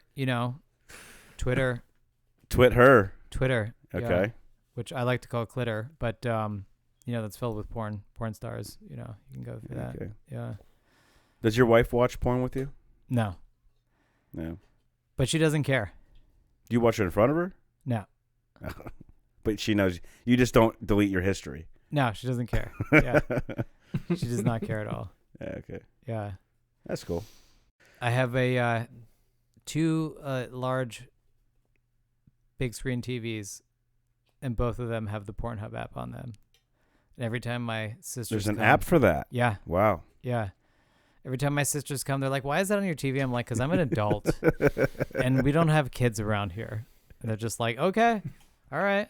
Is your wife in the house when you go down and watch it? Yeah. And she doesn't care? No. She's just like, go watch porn. Yeah. I'm going to bed. Yeah. Okay. That's pretty fucking cool. It's a healthy relationship. It is, yeah. Yeah. You're right. Well, so I have a good story about that. I was like 18 and 18 or 19, I don't know. And my wife came over, well, before she was my wife, obviously. But my mom was like, "Oh, Ash, here's your magazine." And it was like in black. And my wife's like, what is that? I'm like, "Oh, that's my Playboy." And she's like, "You get Playboy delivered to the house?" And I'm like, "Yeah." And she's like, "How do your parents let you do that?" I'm like, "Oh, well, I was 18 and I was like, hey, I'm 18 now, so I'm getting Playboy." And my dad was just like, "Well, we know he's not gay."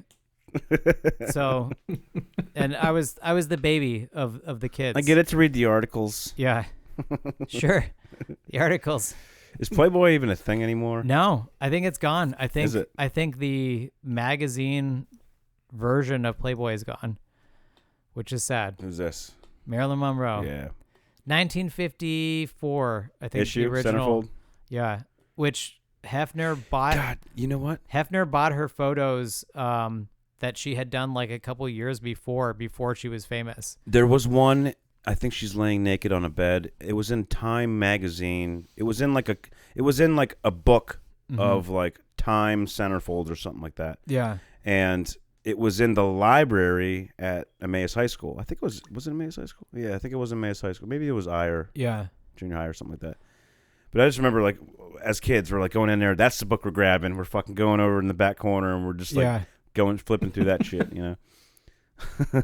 Yeah, I mean, I kind of feel bad in some ways for kids. Well, maybe not, because they can get whatever they want now on the internet. I don't know if that's better or worse.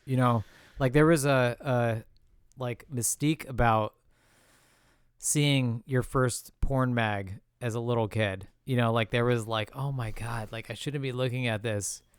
Like if a kid now can search whatever they want, I mean, you just gotta. You used to have to go out into the woods and find that black bag full of fucking porno mags. Yeah. There's I found a tape up in my attic. The person that lived here before me had a VHS tape. Yeah. It says the title is 4 fucking hours. Yeah. I don't have a VHS to watch it, but I'm pretty sure that's a porn. I got a VHS player. You want to check it out? Let's do it, man. Right. Let's make a date. Probably just a bunch of bush. Yeah. We find it. It's a snuff film. We're like, we got to call the cops. This is whoops. It's like Sinister or some shit. 8mm. Yeah. Remember that? With Nick Cage? Yeah. Yeah. Oh, yeah. That was like snuff. Yeah. Yeah. Yeah. Early Joaquin Phoenix performance. Yeah. Yeah. That was a good movie. Yeah. That's when I think like I it. rented that when Blockbuster was still open. Like I would go to Yeah. I miss Blockbuster. Well, you miss certain parts of it. I miss going there. You don't miss like the I don't know what to do on a Friday night. I should go to Blockbuster because now you can stream it. No, I do miss that. Do you? Well, no. Yeah, you're right. I can stream it. I don't know if I You're actually right, miss like the going there. I portion. I do kind of because for number one, it was right down the street, and number two, it's like you could browse. Yeah, I mean that's definitely what's gone. I mean, you can browse online too, but like it's different. It is a little different. It's so different. And you can actually watch the trailer like that. You would look at the back and read it. You would read about it. Well, and be like, oh shit. I remember when we were kids, and like, of course, all of us went to the horror section, and you would look at these VHSs that you were like, I shouldn't watch this, but I want to watch this, and I'm going to convince my parents. And my parents were always like, yeah, it doesn't look that bad. Okay, you can watch it. I mean that I miss, you know. Yeah, I just went and got it, whatever I wanted, and fucking like, it was my mom's account probably. You know? And then it would always be late. I would always return it late, like a week late. And my mom would have all these fucking charges. Yeah, there's a special on Netflix about Blockbuster, and apparently there's like still one left. Oregon. Yeah, Oregon. Oregon. Yeah. I was always a Mega Video man. Oof. Or West Coast Never Video. Nope, that wasn't me. I liked Hollywood Video when they opened up on Cedar Crest. They were like the glamorous version of Blockbuster or something like that around here. Yeah, they also started off with 5-day movie rentals because I remember Blockbuster was always like 3-day. And they right off the bat they were like 5 days for like it was like $1 less or something. So they like really pushed it right away. Mm-hmm. And then they would always have like a 99-cent section, which was like 99-cent rental for 5 days. And you were like, what? Okay. This is amazing. Blockbuster was never ahead of the curve. I think Netflix tried to buy Blockbuster or some shit. Well, Blockbuster tried to buy Netflix. Oh, was it that way? Yeah. So Netflix like went to them at some point in time, and they were like, hey, we're getting pretty huge. Like, you want to do a merger or a buy? And Blockbuster just was like, no, we don't see any value in this streaming thing, which I mean, it blows your mind now that I think it was like 2009. The CEO was like, yeah, we're done streaming. Like they tried their own little streaming thing and they're like, we're done doing that. Our real customer is the brick and mortar store. And like 3 years later, they were like, we're bankrupt. Yeah. We're done. Yep. Yeah. If they just would have they were just never ahead of the curve. Like the CEO was just, it seems like he could have went somewhere. Yeah. He took it so far. They had so many locations too. That's what's crazy is like there were so many Blockbusters, and to go from that to like nothing is just insane. Said there was like a new Blockbuster popping up every 3 minutes or some shit like that. Yeah, probably. I don't know if that's true. I think there was like 70,000 Blockbusters in the United States. Yeah. Maybe. I don't know. Watch the Netflix special. I feel like you guys should start a movie podcast too. That'd be sick. I'll jump on a movie podcast. Yeah. Is that a thing? Yeah, man. What do you like? Yeah. Just walk around with mics or something, or? No. I mean, just discuss a movie, like favorite movies. Okay. Go off on your favorite movie. Yeah, I think when we first started this thing, it was like we talked about, all right, what are we gonna do? What are we gonna talk about? It's like, okay, top 10 horror movies. Yeah, was one of the topics, and we didn't even talk about that. Yeah. Well, I think right away, too, I want to say to you guys that I think this is awesome that both of you guys did something creative. And, we're getting close to 40.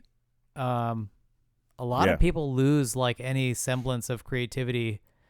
Oh, man, I work now, whatever. Or, you get someone who gets drunk and is like, oh, man, I could talk about this. I could have a podcast, and then they don't do anything with it, Yeah. So I was, like, really excited when I saw that you guys are doing something creative. Cool, man. Because, appreciate that. I mean, this is, thank you. The fact that you have brought on friends and are speaking about real things. Yeah. Or just having a fun podcast about something. Like, it's awesome. I am really impressed. We as people, and as people I mean like our group that we used to hang out with as teenagers and whatever. We've been through a lot. Yeah. We've experienced a lot. And if you put us all together, we've experienced everything, I want to say. You know, not everything, but you know what I mean? Like, this person's been here, this person's been here, this person did that. You know, let's tell these stories. Yeah. You know, maybe there's somebody out there that, you know, doesn't thinking like, oh, I'm the only one that's like that, like this or something like that. So it's like, no, you're not, man. It's like, you know, there's other people. And then and then Megan and Jess get on last night and talk about sex cults. You know, there's a lot of them out there. Yeah. Nevixium, right? Did she mention? She might have mentioned something like that. Yeah. Yeah. That was the one. I looked at some of the ladies and I was like, all right, I'm down. Looks cool. I mean, some of the Manson chicks were hot too, you know. Were they? Some of them. I don't know, man. They were pretty hairy and dirty. Yeah. It was the late 60s. 60s. Yeah, I guess Pretty for gross. back then it was hot. Yeah. Brad Pitt didn't like him though in the Hollywood. What's that movie with Brad Once Pitt? Upon a Time in Hollywood. I'm waiting for I haven't seen it. I'm waiting for It's pretty good. There's apparently like an extended cut that's going to have like extended? Isn't it already like 3 hours long? It's going to be like hours upon hours. Like apparently they cut out a ton of Manson from the movie. Which you can always have more Manson. Yeah. Oh yeah. Yeah. Yeah, not a lot of facts behind that movie. I recently watched the extended versions of every Lord of the Rings movie, like the Hobbit movies and then the Lord of the Rings. Holy fuck. Yeah. Like how Jeez, they're like 4.5 hours long. I did hear something. It's 12 hours basically. I heard something about Quentin Tarantino coming out with like a 9-hour movie or something like that. Is that what they were talking about? The extended version. I think they're of Once talking Upon a about Time? that. Yeah. I don't know if it's 9 hours, but it's like way more footage than and they're gonna cut it up into chapters. But I love the Lord of the Rings extended mic. I don't know how you feel about it. Yeah, I like them. Yeah, I mean, big fan. It goes from like there's just so much in those movies. You know, there's so much drama, and talk about like Gollum, the ultimate addict, like straight up. You know, like he can't. Precious. He can't explain why he wants this fucking ring, but he will do whatever he needs to do to get it. You know. Yeah. And like he's not Start shooting that shit. Yeah. He's not a bad little guy. He just will do whatever he needs to do to get it. Yeah. You know? They should have updated Fellowship of the Ring with footage from Unexpected Journey, where he actually finds the ring and fucking fights Gollum, which in Fellowship of the Ring he just finds it and runs away. They should have updated that. Fucking nerds. You know why he's not in there? They had not created the CG character. Like they created like a model of Gollum in Fellowship. So you only see him for like a second in Fellowship. When Gandalf is like, Gollum is in these caves following us, and you see him for like half a second. They were like, we don't know what he looks like yet. They're like, we haven't gotten that far. Yeah. And that's the other thing through the Lord of the Rings movies. Gandalf, you motherfucker, dude! You knew so much shit was gonna go down. He knew so much, and he didn't tell anybody. Is it the wizard guy? Like, all of this could have been prevented. Wasn't he like all knowing? Yeah, he knew a lot. But remember too, Mike, he loved that Hobbit half leaf. So Gandalf was blazing for like 300 years. Was getting high. Dude, so he might because if you watch the Hobbits, then you're like, shit, Gandalf knew about the fucking ring like 100 years ago, and then you're like, yeah, but every time he comes to the Shire, he's just blazing up, and you're like, he probably forgot about it. Hey, he's high as Gandalf, bro. What's up? Yeah. Dude, he should have been like at the beginning of Lord of the Rings. At Fellowship, he's like, let's get the Eagles. They'll take you to I know Mount that's Doom. the greatest. Boom. Like trilogy averted. Hey, where are the fucking Eagles through all of these movies? Because they show up and just magically save everybody. They show up every at the very time, end, and they're just like, Eagles. Gandalf could call the Eagles. Okay, he could have called them like 3 movies ago. He was high as fuck, dude. That was we watched a part of one of those movies in boot camp at church. I never went to church before that, but like it was like it's either you stay back and wow, clean. boot camp at church. Yeah, you stay back and clean, or you go to church. Yeah, so you're like church. That sounds fun. Yeah. So let's go sit in church. We can see some chicks, and they played like a part of Lord of the Rings movie as like an inspiration. Or something like that. It was so fucking weird. Yeah.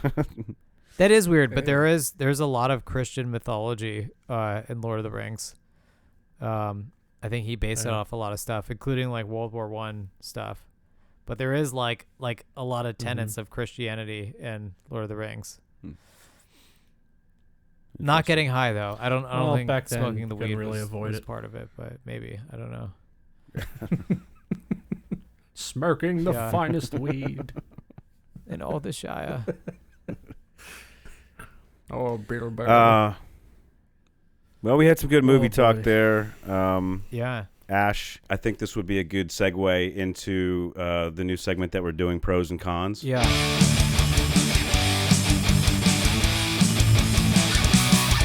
Pros and cons and pros and pros and cons and pros and cons.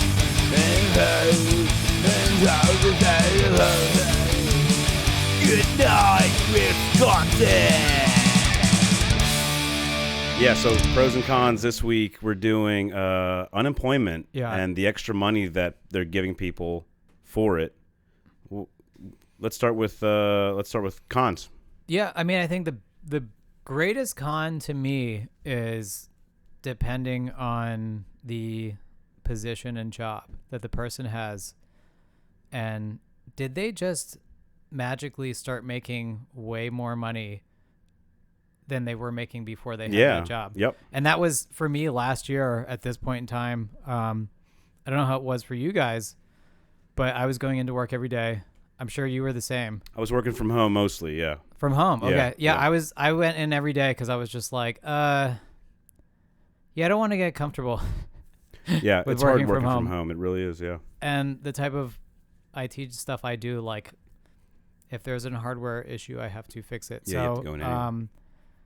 Yeah, I mean, I was like, I knew people who either quit or whatever, or got fired or furloughed or any of that kind of stuff, that were then making even more money than they were previously making while working. Yeah. And I totally understood the theory of it, which was, people got laid off out of nowhere and they needed extra money. And especially if they had a family, they needed that money. It helped a lot of people out. It really did. Oh, absolutely. Absolutely. But then a lot of people took advantage of that.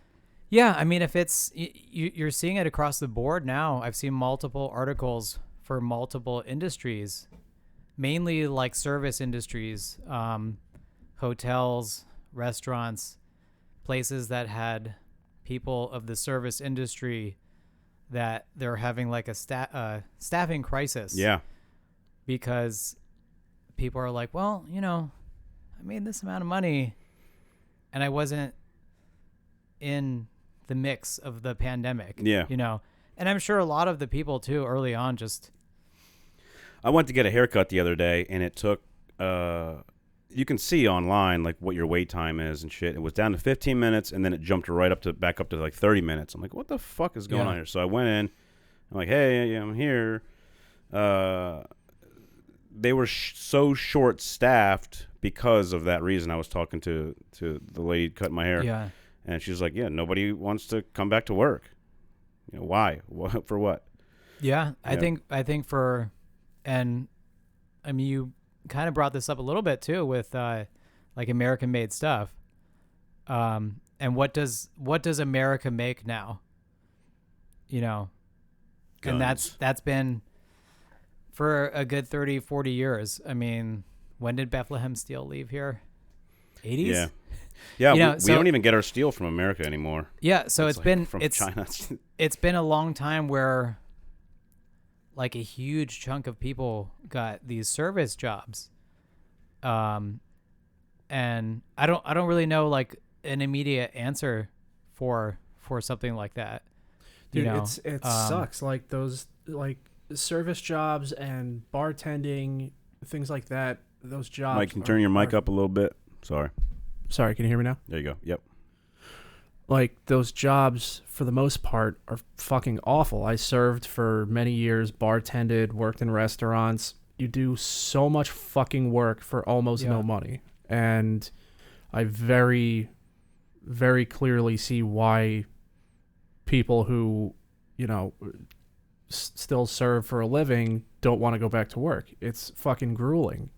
Yeah. It's long hours, double shifts. You can work, fucking 8 a.m. to 12 a.m.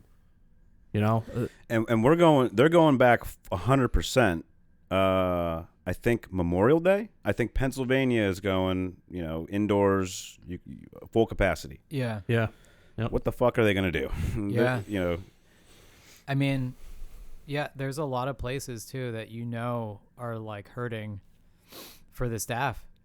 And a lot of these small businesses too. Last year you would see it that like even June, I think June was when they first open up stuff again, at least in PA. And you would see a lot of small businesses be like, yeah, it's really cool because we can start doing stuff again. But half of my staff is like, yeah, I've got unemployment now and I'm making more than I was making putting myself, and I understand that perspective too.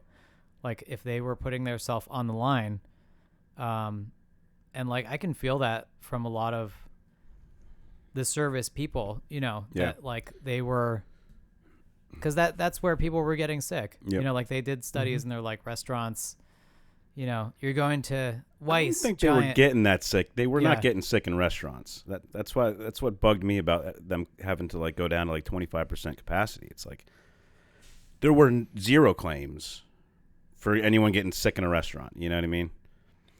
I don't know. And it's not like the distance really changed too much. Like if you're closer than 6 foot fucking 2 years ago from me sitting at a restaurant, I'm pissed. Like I don't want to be that close to you. I don't care, COVID or not. Remember when we went to, I saw you at the pub. You did. A couple years ago. Yeah. And like right away I ran outside. And that's been my default forever, is to just be like outside away from people. Pre-COVID, like, oh wow, there's a room. Oh wow, there's like 6 people. Yeah, that's about 3 people too many for me. I've always been like enclosed areas, a little freaked out with all that. Yeah. So for me, one of the best things about it, COVID, I mean, it sounds sounds terrible, but like Europe has always been, oh, come sit outside. Like it's been a thing, and like I'm glad to see American restaurants embracing that, even though it came about from COVID. Yeah. But I think it's awesome, like sitting outside. Yeah, I mean, and spring, fall. But you don't want to do that in the wintertime. I mean, restaurants, because they had no choice, were putting people outside in the fucking wintertime. Yeah. And in the Northeast, especially last year, was fucking brutal. Yeah. So, I mean, being outside at any time is great, but just having that distance from people was good too. Yeah. A lot of people probably will never come back from that. They're just going to be scared their whole lives, maybe. Yeah. Who knows? No, I've read reports that, like, if people on, like, the extreme right from the get-go were like, I'm not wearing a mask, I'm not doing this, there's people on the far left that are now like, well, I got my shot, and everybody around me got my shot, but I'm still not going out because I'm looking at the numbers every day. Like, there will be people in 2029. They might still be reporting COVID numbers. Like, for all we know. Yeah. It's probably going to come back every year. The strains and, like, the changes, it will keep coming back. Yeah. And you're right. There might be people who never go back. Never shake another hand ever again. Yeah. Like, fuck out of here. You know? Which has always been the Japanese way. Well, yeah. Listen. The bowing, they were always like, "Oh, your hands are not great. Let's go to that." But at least let's give each other some sign of respect. Yeah. And also, if you want to give someone respect, post COVID, if you're fucking sick with anything, wear a mask like they do in Asia. Yeah. And they always did. It'll never happen here though, because you're just like socially not accepted. Then. You know? it's fucking stupid. I remember. I mean, you guys might remember, but I lived in Japan. In the year 2000, and you did in Tokyo. Yeah. Oh no shit. Yeah. I was over there in 06. We talked about this. Yeah. Yeah. Not Tokyo, but Okinawa. Yeah, Okinawa was cool too. But yeah, I mean, like you would see it. I mean, you'd see it all over there. Yeah. Especially in the cities. I mean, in Tokyo, like certain parts, you would just see people wearing masks. Yep. And subways, especially too. Yeah, and that's the more like they're being gracious to you. Like, yeah, that's like hey, everyone else respects that person. I don't for feel doing so that. good today. Yeah. So I'm gonna put this on. Another con. Yeah. Of people getting extra money for unemployment just because they don't want to come back to work because they're probably making more money. It's actually hurting the government. It really is. Yeah. It could give us a bigger deficit. Oh, I mean, it already is. Yeah. I mean, it's going to make our taxes go up. It's monopoly money, Jay. It's you just print it at this point. Fuck it. Yeah. You're right.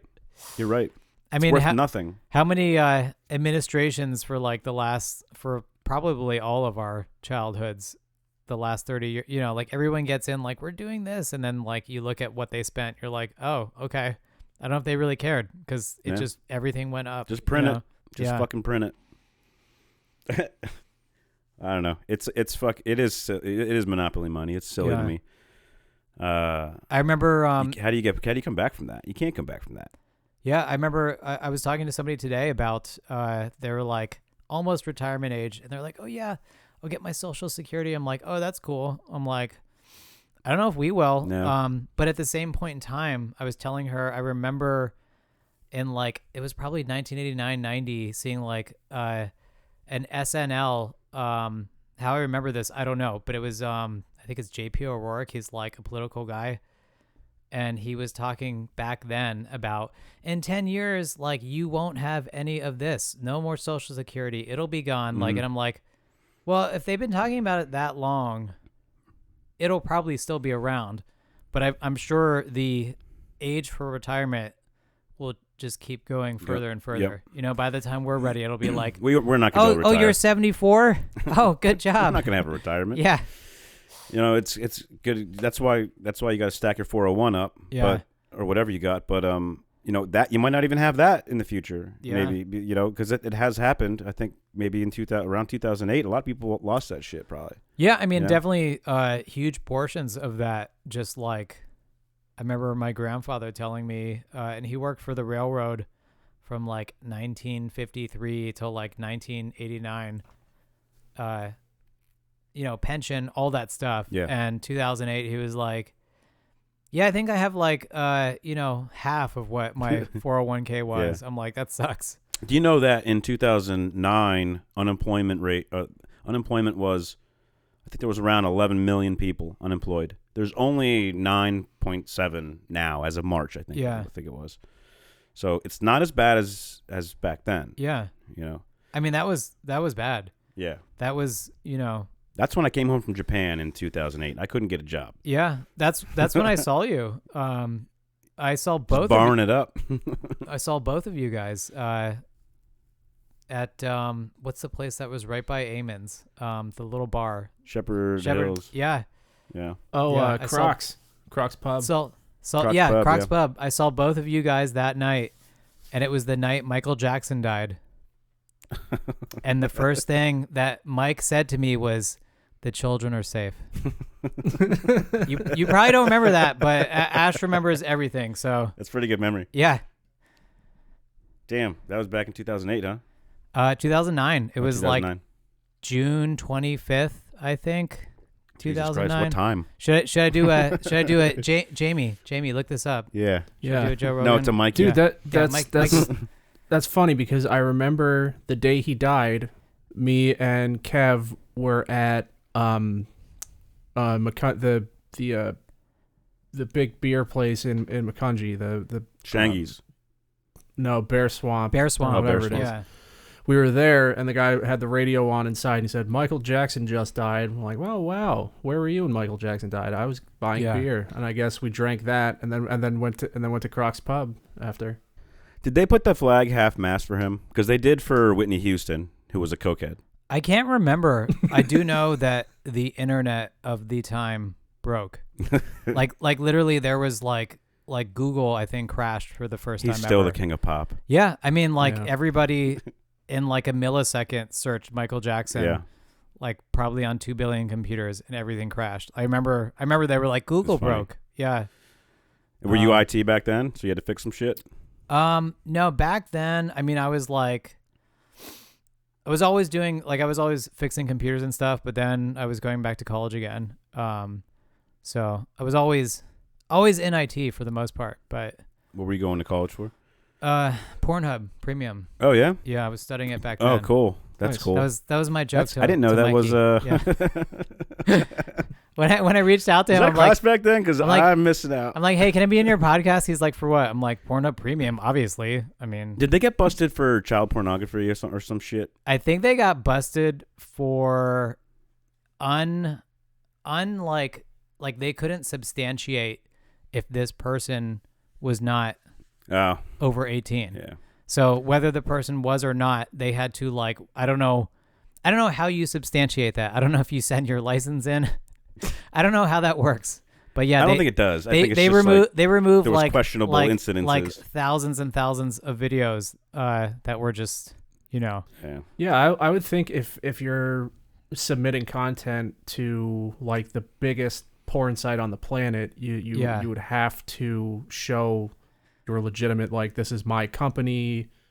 Everything has to be legitimate. You can't just upload a video like you can to YouTube, or can you? I don't know. I thought that's what it was about. I think back then you kind of could. Yeah. Like, I think back then, I don't know if they had any checks and balances. Yeah. I don't know. So anyway, those were cons. Let's Pornhub Premium. Let's talk about a pro. Yeah. Just people getting the money that they need to survive, basically. Yeah, absolutely. Yeah. I mean, there's definitely people who, like, immediately once COVID hit, were just furloughed. Yeah. And, looked for jobs and couldn't Single mothers with kids and shit like that. and couldn't get anything right off the bat that could sustain them for the next couple of months. Meanwhile, you have people making six figures, working in their basement, fucking collecting the government checks. Yeah. Yeah, it was an interesting time. And also, like, the top 3 richest people, like, tripled their money or what? Yeah, Like, Like, the richer got rich for sure. Yeah, I mean, I think everybody was kind of trying to figure out, like, well, if you can go to Lowe's, if you can go to Home Depot right now, why can't you go to mom and pop's little similar place? If 200 people can go in there, and that was what didn't make any sense to anybody. Right. Like, you'd drive past like Target, Walmart, any of these places, and they were packed. Yeah. Yep. Because no other place was open. And you're just like, well, if you can go to the biggest corporate place that doesn't really need more money, but of course will take more money. Spend your government check there. Yeah. Yeah. I mean, that was not the little mom pop farms. Like, they're growing fucking food. Yeah. Yet they can't be open. Yeah. I mean, that made sense to nobody. Yeah. And I mean, like, at the time too, and I still feel in some ways everything was unprecedented. So yeah, absolutely, like, mistakes everywhere were made. Yep. And it's probably going to take years and years and years. 10 years from now, they can do a real examination and go, they made mistakes here. They made mistakes here. How do we learn from this? Will they learn from it? Probably not. I mean, to me, one of the biggest takeaways from the pandemic was the fact that masks were politicized 100 years ago in the 1918 pandemic. People started, well, I'm not going to wear masks because I'm an American. Yeah. And you're treading on my liberties. And that, you think 100 years later, science, technology, the internet, guys, we've got the internet now. You would think they'd be like, oh, okay. But it was, once again, same thing. Yeah. And that's your pros and cons. Pros and cons. We're gonna let's wrap it up here. Ash, thanks for coming on the show, man. Yeah. And we're glad you're healthy. We're glad you're taking care of yourself now. Yeah. Keep it up. Don't fucking fall back into Never will. Back into the Shire. I've said this though. Yeah, if I get like, hey man, you got stage 4 cancer. All right, dude. Yeah. See ya. I'll do it again. Yeah. Well, no shit. All right, Mike, you good? You got anything? I'm good, brother. All right, man. All right, Ash, thanks for coming on again. Yeah, man. Thanks, guys. All right, see ya. Come on back anytime. Peace out. All right. If you would like to tell your story on 2Ds and an F, email us at 2Ds and an F podcast at gmail.com. That's TWODSANDANF podcast at gmail.com. For episode segments, extras, and upcoming guest interviews, check out 2Ds and an F podcast pages on Instagram, Facebook, and TikTok. Full-length episodes are available on YouTube, Spotify, and just about everywhere other podcasts are found. Don't forget to like and subscribe. The 2Ds and an F podcast is a Done Sound production.